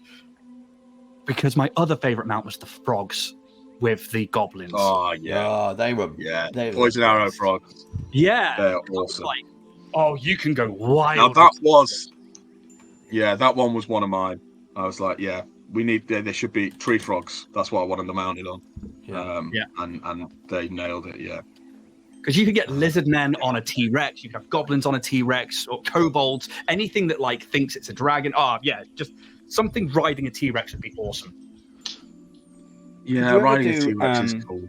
Yeah, because we have, as Baron has said in the chat, he loves the orcs, which are riding polar bears. Now in a lot of these sets, we have mounts. Is there a way that you could do detachable riders? It costs a lot more, basically, because you're looking at 2 molds. Yeah. And then you've got also the quality assurance process of making sure they fit. So whereas this, the real kind of complexity with miniatures a lot of the time is around the molds for the process of producing the miniatures, and so. That's one of the reasons why, for instance, my Roman legionary ghouls were too difficult, is just because making the molds was going to be so tough. And it's just because we can sculpt pretty much anything. Yeah. What is then realizable in plastic consistently and at a quality standard we're happy with, that's honestly the more complex and difficult part. And our production managers, so Tom Rochford for this, and Matt Elliott and Candy and the people like that, are the kind of the heroes of that part of the process, because they're the people kind of and Nico in China, I should shout out to her, are the people who are kind of checking the quality, going back to the factory, going through all the different kind of minor modifications that can make things more easy and cheaper, etc. To mean we can put them in a box, because as plastic prices go up, that's one of the reasons kind of we tend to do sort of 16 to 18 miniatures now rather than the 20 we started with, because just that plastic prices have risen so much. So it's always a delicate process of kind of negotiation and back and forth. So I would love to do detachable mounts, and I would also then love to be able to do that for player characters, because I think that'd be so cool that you could have different mounts for them. You could put them on there, and then you could also have like the standing version. I think that'd be such a great set of just kind of 5 or 6 player characters with different mount options. The production process would be complicated to do in the kind of plastic we do, the kind of resilience we do. If you're doing kind of on sprues, etc., it's a different process. But with this, it would be difficult to do, unfortunately, I think, and probably prohibitively expensive. So I'm going to jump in because we're talking about mounts and stuff like that. What about a non-combat epic encounters? And bear with me, because not all encounters are about combat, but you could have let's take a giant bird, let's say, kind of like the Cocktrace, but also known from other fantasy RPG-based games where there's a mount. You could have a racing one where different types of these birds have different abilities, and they could have little stat blocks. Okay, this one doesn't get difficult movement in water. This one can go over difficult terrain. This one is gold and can go over all grounds.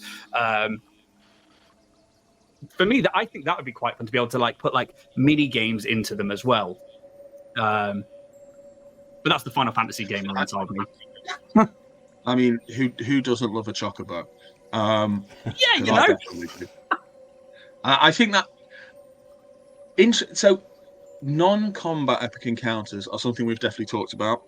Something I would like to do. I think kind of when I've talked about the terrain sets, that might be, if we do those, if that moves ahead, all being well, touch wood, etc., that's going to be something more doable there. So that's it's something I'm conscious of, because who doesn't? I love a session of sitting in a tavern talking, or exploring and not fighting something, just wandering around, seeing what you can discover, seeing what's hidden, traps, all those kind of key elements which are vital to producing a good session. I think we could do some really cool stuff with. It's finding the right way of doing it, I think. And I think you would probably sell fewer sets of just 20 kind of cool tavern characters, because it's something we have talked about. At one stage we were thinking, is that something we might do with local legends? Could we just do a group of NPC miniatures? And ultimately we decided not to, just because only Ian would buy them. Basically, we were just a bit unsure. We just felt a bit unsure about what the best way of doing it was, and we kind of decided to go with sort of what we felt was going to be a guaranteed good product. But I think when we're doing kind of more stuff, if we can kind of do some of the ideas we've got with the epic encounters, kind of broader line or sublines, then that's something we definitely want to explore. Because I think if you could get high energy stuff like racing or chase mechanics and stuff like that, that could be a really interesting way of bringing another thing, adding another string to the bow, I guess, or I think that could be really fun, especially for giving DMs and GMs that stuff that they don't necessarily need to prep. They can be right, cool, I've got this encounter. Actually, I can put that down, or I can use this as the basis to work from, like you can do already with epic encounters. I really like the idea of you could do such a cool thing with it would be racing. You'd have your race. The miniatures of the creatures racing, but then you could have your kind of your hawkers and the people running the stands and the barman and the security guard, etc. There's definitely a lot of legs there for kind of cool and interesting encounters. I like that idea quite a lot. And you've definitely sold one box here. So, I mean, it should definitely go into mass production just because I want it. It'd be the next Kickstarter. I mean, yeah, like, what would we call it? It could go Local Legends Carnival Edition. Yeah. Oh, shit. There it is. Steve just had it. Local Legends Carnival Edition. That's good. That's good. Well, yeah. So if we do more of the local legends, which again, touch wood, we will. Markets is one I definitely want to do because and you've got the big carnival coming through the market. You've got like you kind of like the Aladdin chase through the market. All those different things you could do such cool stuff with. You just want you're talking about terrain piece as well. You just want the old gypsy caravan doing the crystal ball, bleeding, giant foreshadowing events for the adventure and everything. You could have the tarot readers, the machine from Tom Hanks' Big. Little Easter egg. Just put that in there somewhere. That'd be quite cool. That would be cool. Creepy clown minis. Oh, Steve, no! You're taking it too far. So you think I don't like spiders? Steve doesn't like clowns. No, I don't like them either. Who the fuck gets up in the morning and goes, you know what I want to wear today? Like, and I'm all about wearing goth makeup or like being an emo kid. But who wakes up and goes, big unhappy smile and large shoes? There is a reason why the Joker is a clown. Okay, he's a fucking psycho. Exactly. Yeah, exactly. But if there are any clowns watching, please explain to me. I knew a clown. I won't do my Pennywise impression though. It's really good, by the way. Do it. No. I don't upset Steve. Yeah, he hasn't seen the film. He won't know. I have not seen the film, but I know about Pennywise. Great band.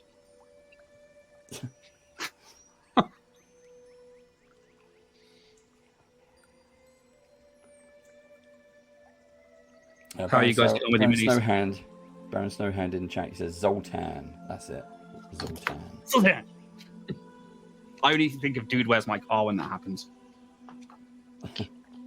Zoltan. Right. How's your minis going, guys? Good. I think this is. Okay. Yeah. I was a bit worried. I don't hate it. That's the sign of like doing all right. I don't hate it. So what's we were talking about conventions earlier. What do you have any plans for UK Games Expo next year? Where are we? December. Yeah, next year. Yeah, I think we will be exhibiting again. We didn't. So we went this year and had a great time. But we didn't have a stand. We were just there as punters. Really, we kind of all went as a team and had a great couple of days. But I think we will be exhibiting this year. I'm not absolutely certain on that. I think you were definitely missed because there were so many big American brands came over. You had WizKids, Wizards, obviously Luke Gygax was there as well. And having all of these companies, Goodman Games, having all of these companies come over and all saying nice things. I hope that they come back next year. I really do. It'd be great to see them all again. But you were missed because you're one of the biggest in the UK that we've got for this type of hobby. So I think you were missed. I think I was talking to a lot of people and asking the various companies who were there and who weren't there. Dungeons and Lasers had a massive representation for European. They did, yeah. They came heavy. As did Evil Genius Games with the Everyday Heroes. That was a huge stand. Yeah, that was really and very class. Ultra Pro as well. I think the previous year Ultra Pro were huge and very classy. Waterstones really? launched Waterstone Games. Yes, that was it. Wow. That was an odd one, wasn't it? But they were busy. It was gorgeous stands. Yeah. Look, gorgeous. They was opposite Everyday Heroes, weren't they? Yeah. Yes, they were. Sandwiched between you had Luke Gygax on one side with his corner table, and then you had Waterstones, and then you had Evil Genius. It was like wow. And Moonstone was up there as well. Hard on that. Everyday Heroes? Yeah, it's a big old book. The Everyday Heroes. It's a real doorstop. I've read a couple of the modules they've done based on the films. The one they did for The Crow I was very impressed by. They did. Right. It was really because they could have gone really kind of route one and lazy with it, but it's really well crafted. It's very clever. Do you ever get much time to play? Well, I know because you put them on social. You have the team days. You get to play games a lot at Steamforge. But do you ever get to kind of get out with your mates much? I know. I think it was last year or year before. You were playing Alien RPG. That's still going very strong. Very good system. A great series, great system. It's a very good game. I've got a meeting with Evil Genius next week where we're talking about what games would we like to run. And I'm like, well, The Crow is one of my favourites. Oh, really? You've got Rambo. Nice. They've just done Universal Soldier as well. I was like, oh, yeah. Ooh. Bring out the 90s action movie classics. Yeah. I want him to do the A-Team. Or Buck Rogers or something like that. Yeah, but if you do the A-Team, it's basically like don't roll a 1 and then you succeed. My friend Paul Baldowski ran the TSR Buck Rogers at Grogmeet the other week, which is quite it's he said it's a system I think is a little bit wonky, but you get it's a kind of gorgeous box of stuff you get because he's that kind of person. He's never thrown a game away in his life. He's never given anything away. So it's the original. I think he's got 2 copies of it. The sod.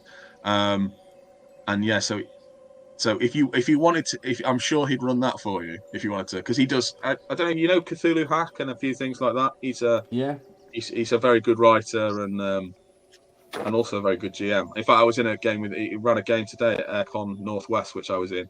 But really, me and my friend Simon went along just to upset him and annoy him by being awkward because we love him, but you know. Yeah, well, I'm up for it. If you could introduce us, we'll have him on. We'll do some stuff. We do as Band of Badgers this year. We've been experimenting with what we call the GM Creator Series. It's awesome. We had Dave Seamark, who you know. And he GM'd one of his Alien RPG one-shots that is currently unpublished. And it was great. It was on an oil rig. And we all got to play. And it was great fun. It was like, okay, let's get some badgers who are really into aliens. And for once, me and Steve don't have to GM. So Dave came along and it was 3 or 4 episodes. And it was great. We're doing the same with Midnight Tower, who are based in the UK as well. Fantastic couple with. I don't think the name rings a bell, but I could. What's their?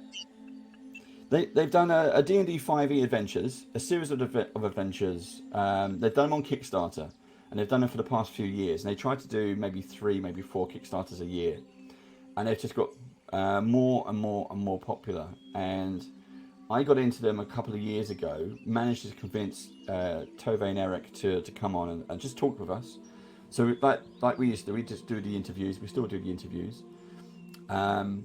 And then we said, well, would you be interested in playing? You play around your own table, but we do table-based games. And it's great. They're in their own world.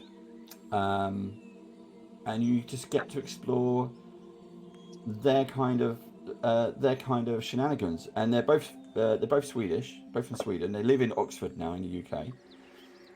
So everything has a tint of Nordic. They got some names in there and everything. Apart from when you first go to the first village, you're on the wagon. Here he is. Here's the town. Here's all these fantastical names of people you meet. And then the barmaid turns around and says, "Oh yeah, and this is my husband, Dave." I'm like, what? Really? So, but there's an Ian in there too. I'm just going to point that out as well. And it's there is now. Yeah. So yeah, there's a barman Dave. I'm like, oh, okay. But now it's become canon. We've become a thing. Barman Dave, that well-known Swedish, well-known Nordic. Yeah, he's in. I'm pretty sure he's in the sagas, isn't he? Yeah. Thor, Odin, Freya, Loki, Dave. Yeah. So it's but a great series of books, and they also did so the most recent Kickstarter, as Ian said before we went on air, is a Sherlock Holmes inspired one. Yeah. And before that, it was Jane Austen, Pride and Prejudice. So it wasn't about these big adventures, but when we were talking to him, I said, "Oh, I really enjoyed Pride, Prejudice, and Zombies. You've got to have the zombies in there." So on their Kickstarter, they did an extra one, and they published that as well. So there's a small kind of ending where you can put the zombies in if you want to. So beautiful. Yeah, it was great. What Dave's angling at there is that you should, as Steamforge Games, put one of his ideas into your outlets, and then make sure. I mean, there's been a glut of good ideas tonight, all of which I'm going to take credit for. I want you all to realise that. Yep. We'll still give you money. We'll still buy that. Yeah. I've known Dave for 30 years. I'm used to people taking credit for my. Yeah. No, I look forward to seeing. I would love it to see if like anything from this conversation came out. That'd be fucking incredible. Two-headed dire badger. Good. Yeah. Just saying. Yeah, believe me, I would love a dire badger. Yeah, I've got dire hyenas badgers, in the null set. They're pretty sweet. Yeah. I'm looking forward to that. When is the Knoll set coming out? Because if Local Legends is coming out Q1 next year, is it going to be Q1? Yeah, it's Q1. Pretty sure it's Q1. There may. Yeah, I'm pretty sure it is. Again, don't quote me on that, but I think I'm pretty sure it is Q1. Yeah. And the as you said before, Epic Encounters. I think it's still incredibly popular. Yeah. What's the plan for 2024? Is it one release per quarter? Is it spread out like that, or? We have got we're going to be. I think we've reached a stage now where we can kind of we can kind of take a few risks, do a few new things with the line. So we do have. I can't. Again, I always have to be careful what I say because my tendency is just to spill it all out. So because it excites me, so I just want to think. That's fine. So we've got. We can edit. We've got. Yes, we're going to have the first set by a guest writer. Oh, that's coming out, and I think that's going to be next year, all being well. They're a very cool writer, really well known in and they're big Epic Encounter fans because they run a lot using it and are big fans of it. So they kind of came to me at Gen Con and said, "Look, would you be interested in me writing one?" And I said, "Yes, very much." So that's coming out, and it's going to be really, really cool when that comes out. And I absolutely cannot say what, but there may be a Epic Encounters crossover in the not too distant future. I genuinely cannot say anything more about that. Oh, that is a more great than tease. That's great. But yes, and that's being worked on as we speak. Can I ask? Can I try and tease a little bit more out of the tease here? Is that to do with 50th anniversary? It is not actually. No. Okay. Wizards aren't sharing that. Not without a lot of money. Well, exactly. I just wondered it. That would be epic to see. With all the stuff that's coming out next year with the 50th anniversary. I mean. I suspect I would absolutely love that. I would love to do an official D&D Epic Encounters and Wizards. If you're watching, you know where I am. But I suspect WizKids would not be happy. I mean, they have started. I'm not saying that Adventure in a Box from WizKids is an obvious Epic Encounters ripoff. I'm not saying that. Other people may be saying that, but I'm not. Despite the fact, I do find it odd it's called Adventure in a Box, and it doesn't feature an adventure. There is no adventure in that box. And we've got JD Wick live. Far be it from me. Right now.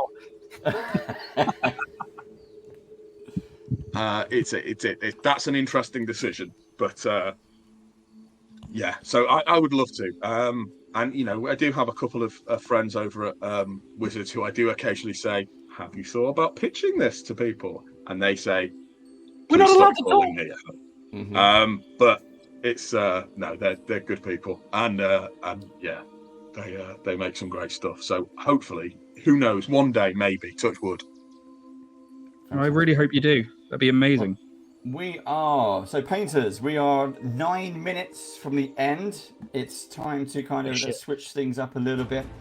This is it now. This is all for glory and the gold star. Just to give you an idea of what the gold star will look like.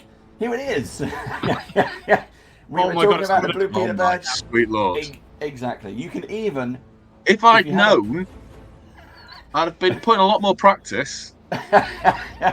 See, if you have one of those when I was a kid, it was like a badge making kit. Yeah. See, there it is. That's what you want.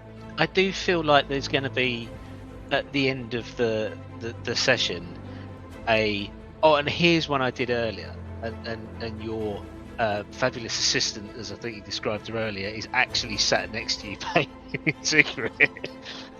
She is sat next to you painting. But the problem is the gulf in quality is so stark that nobody would believe it. Yeah. I'm done. I'm just going to let you guys know that I'm done.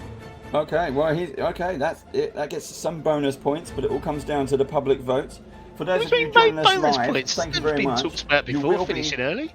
We will be taking your votes into account. This is not just us voting, this is you voting as well. If you're watching this on YouTube, you're too late, you missed it. You should have joined into the live stream. But for you at home who are watching us, you can start voting. We'll try someone, maybe Steve, or maybe Ian, because he's finished, can start counting the numbers on who you think is going to win the gold star in this session. So remember, place your votes just by shouting out in chat. You can talk to the screen, but we can't hear you that way either. So do share on chat. Now, while we're doing that, we're going to bring up some more pictures up on the screen. We've got some more. I'm just going to show you some more of the bandits. Yes. It's a great shield. Guess who he's based on? I thought it was Arthur Conan Doyle. 50% right. 50. His name's Arthur then. That's the one. Yeah. He writes detective fiction in his spare time. Yeah. He's the Conan. Yeah, he is. Absolutely. When I said we'd done fewer movie Easter eggs, that is true because this is less an Easter egg than a direct and very obvious Conan ripoff. Now this one's good. This one's got the he's wearing the rune on his wrist. Yeah, I love it. It's probably one of my favourite minis from the set. He's so cool, and he is really creepy. I think there is a genuine there is a definite sinister edge to him that I think is really, really effective. So what I really like here is you always talk about the smaller details that you have on the minis, and I'm going to point at the screen like you guys can see what I'm doing, but there's like the satchel, and then there's like half of a bottle poking out of it, and then there's all the beads, and then there's the teeth, and then there's all the little bits, and as you tuck up into underneath where his beard is in the neckline, where it's hunched over ever so slightly, there are bits hidden in there that people should go check out because it's fucking incredible. I mean, the weird little crown he's wearing, I think that was something I specified in the brief because I wanted him to have a folk horror vibe. Yeah, I wanted him to potentially look like, he could come from the set of Midsommar or The Wicker Man or In the Earth or something like that. That kind of sort of kind of atavistic suggestion of something old and forgotten that he knows about. Yeah, and you don't, and that gives him a really terrible advantage. Headcrab vibes as well from Half-Life. Yeah, the other thing that's really creepy about this mini is obviously this entire set is sort of based in this cold wilderness. He's wearing open-toed fucking sandals. If that doesn't scream big bad evil guy, then what does? Yeah. He's probably got black teeth as well. He's got a big smile on his face. Oh, He's just got his black absolutely, teeth. he's got black teeth. Yeah. Because he's chewing something really horrible that is dyeing his entire mouth jet. Yeah, it's incredible. Now this is the one that I'm painting up. This is the Cave of the Manticore. Again, classic beast from all kinds of mythos. So it's originally a Persian creature. Yeah. Mm. One of my favourites.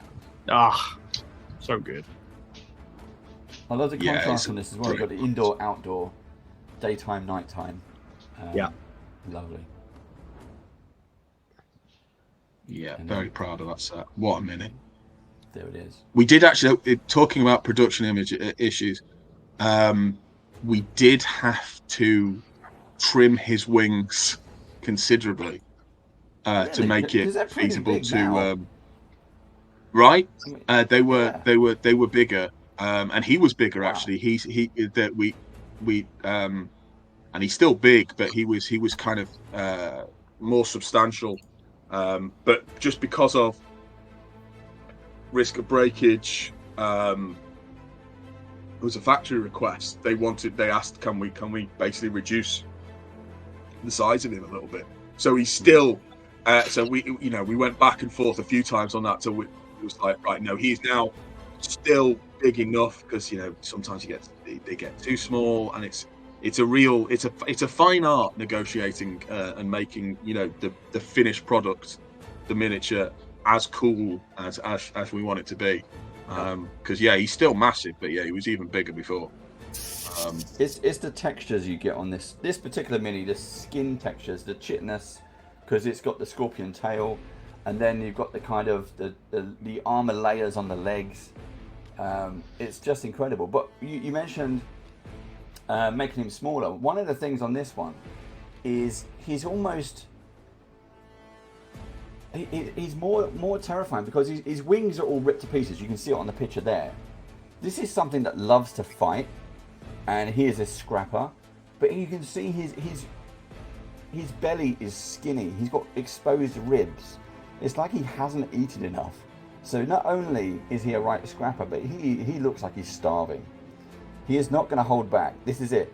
This is the last chance. He's going to put you down and eat you, or you're going to have to kill him to stop it. Yeah. And this thing is not going to run away. He looks authentically vicious. Yeah. Absolutely love it. It's very cool. Yeah. It's the scorpion tail as well. I mean, like, I know that things like, for example, the 5e monster manual, if you were looking at the official thing, it's just, they don't have that necessarily in there, but it talks about the tail spikes and stuff. But that mix of different creatures, of different, like, monsterific kind of folklore and stuff that they originally come from, I love that you put that into there on them. So doing the big monsters, the classic monsters, is always good fun, because you get to research it. Yeah. And you get to go back to the, if it's something like a Manticore, which obviously has kind of, it's ancient Persian, then it's in various classical sources, and you go back to that and you read what they were actually like, not actually like, but what the original stories say they are meant to be. And, so much, you can get so much from that. It's very rare that a monster comes through, so many years of folklore, so many traditions, so many accreted ideas around, and then gets turned into D&D. And obviously D&D has, or certainly did have, very different design preoccupations when it started. Things get stripped away, and putting some of those things back in. And also because I really like ancient history, so I got to geek out a bit on that. So they're all named.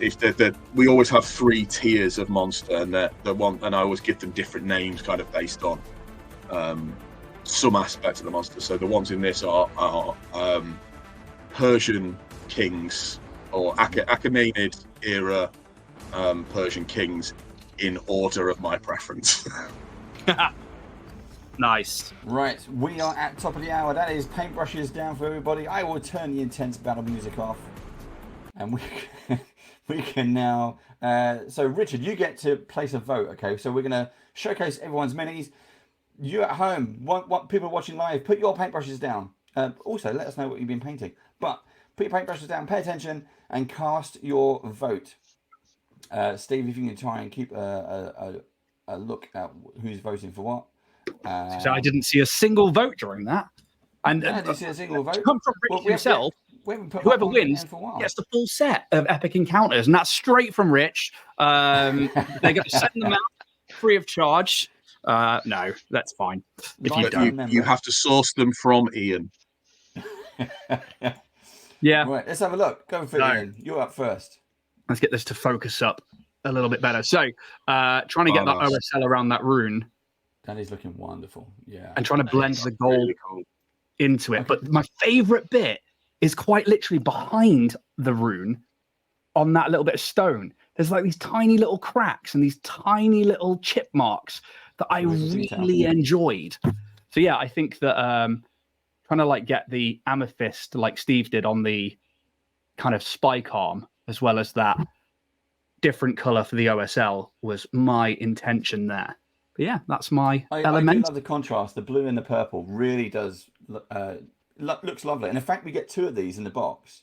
Yes. And when you put them on the table, your players are going to go, oh, we can handle one. And say they form out the rock.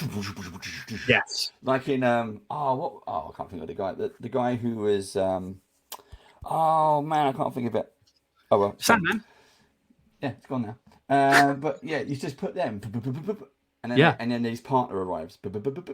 I think that will look amazing. I really like these big knuckles on the sculpt as well, by the way.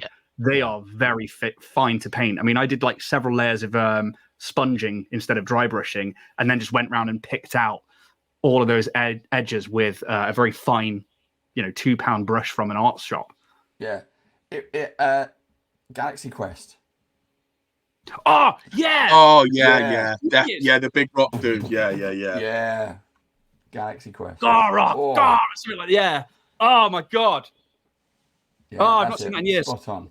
Now I want some encounter sci-fi stuff, Rich. Get on it. Cheers.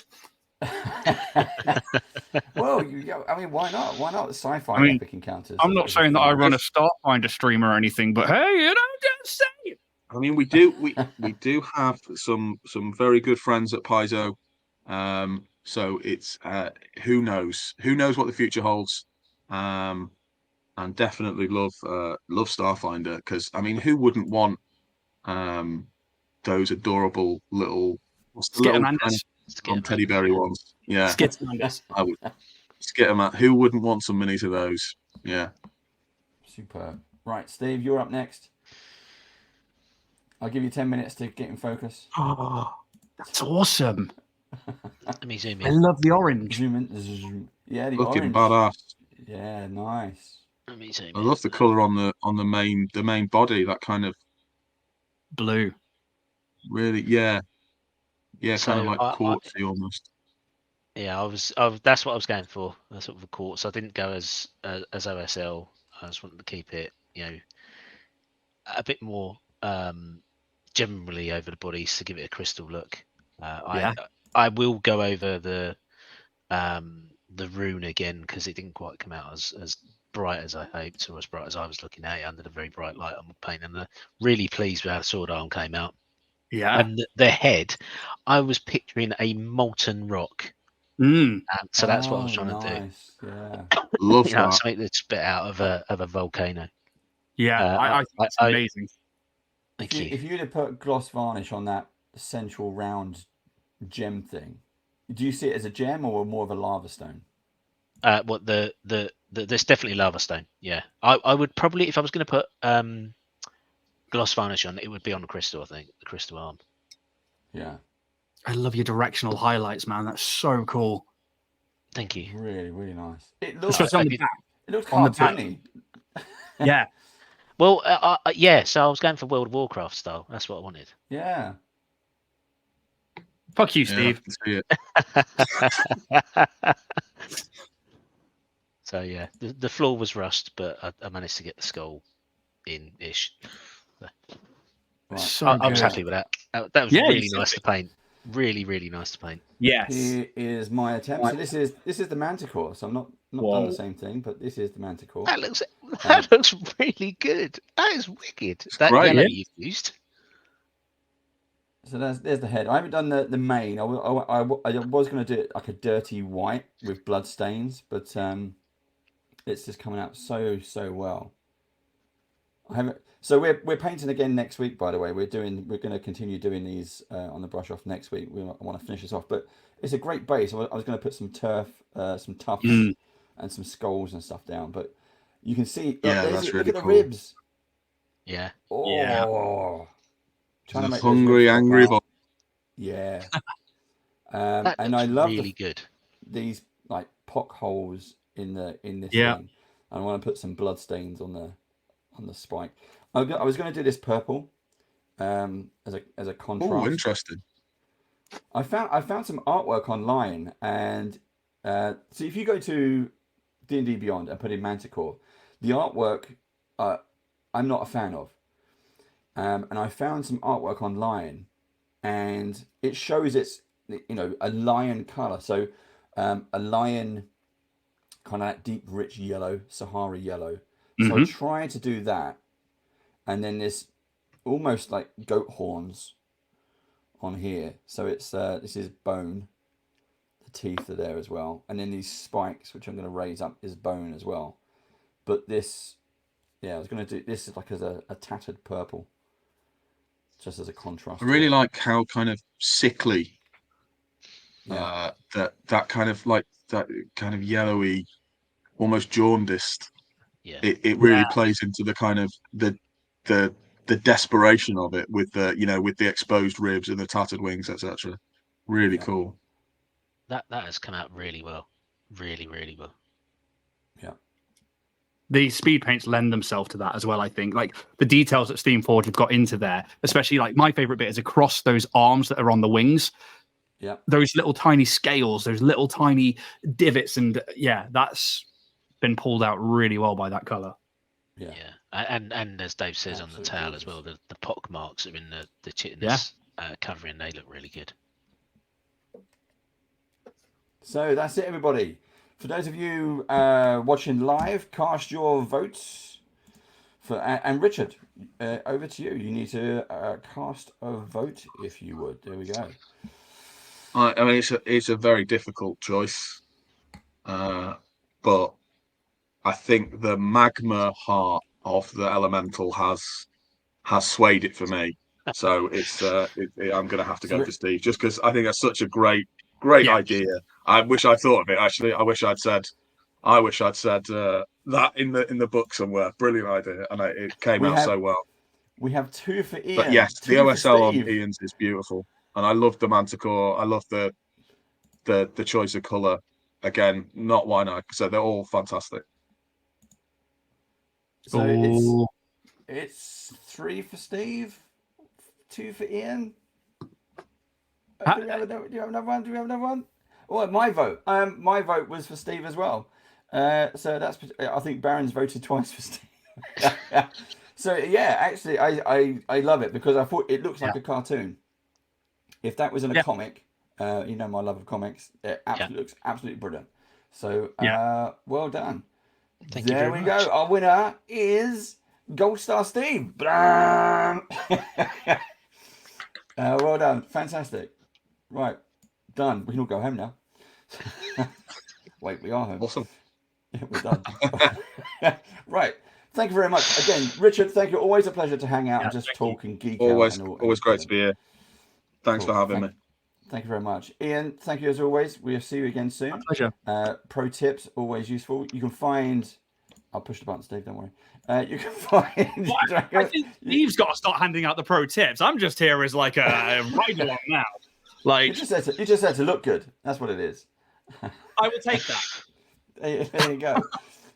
You can find Ian over at dragonbornindustries.com, and always you can find Richard over at steamforge.com, where he sits on a throne of epic encounters. That's what you should do. It's very uncomfortable, but worth it. You should just get them to model you on a throne of board games, like Epic Richard. If I'm not getting an actual throne of board games, I'm not doing it. I don't want to model. I don't want to be modeled on it. I want it built. UK Games until Expo, they build it. I'm not and saying do autographs. People can, like Santa, people can like walk up the steps to the throne, and you can sign their books. You have to Who signed crawl in Santa's throne? supplication. Yeah, it's the least I deserve. Right. For us on camera, don't go anywhere. I'm just going to sign off. For everyone who's joined us watching live, thank you so much. For those of you watching on YouTube, I don't know when you're watching, whether it's tomorrow, next year, 2025, I don't mind. If you have any questions, put them in the comments below. Whatever you do, enjoy yourself, and we'll see you on the other side. Ta-da, bye. See you later. Bye.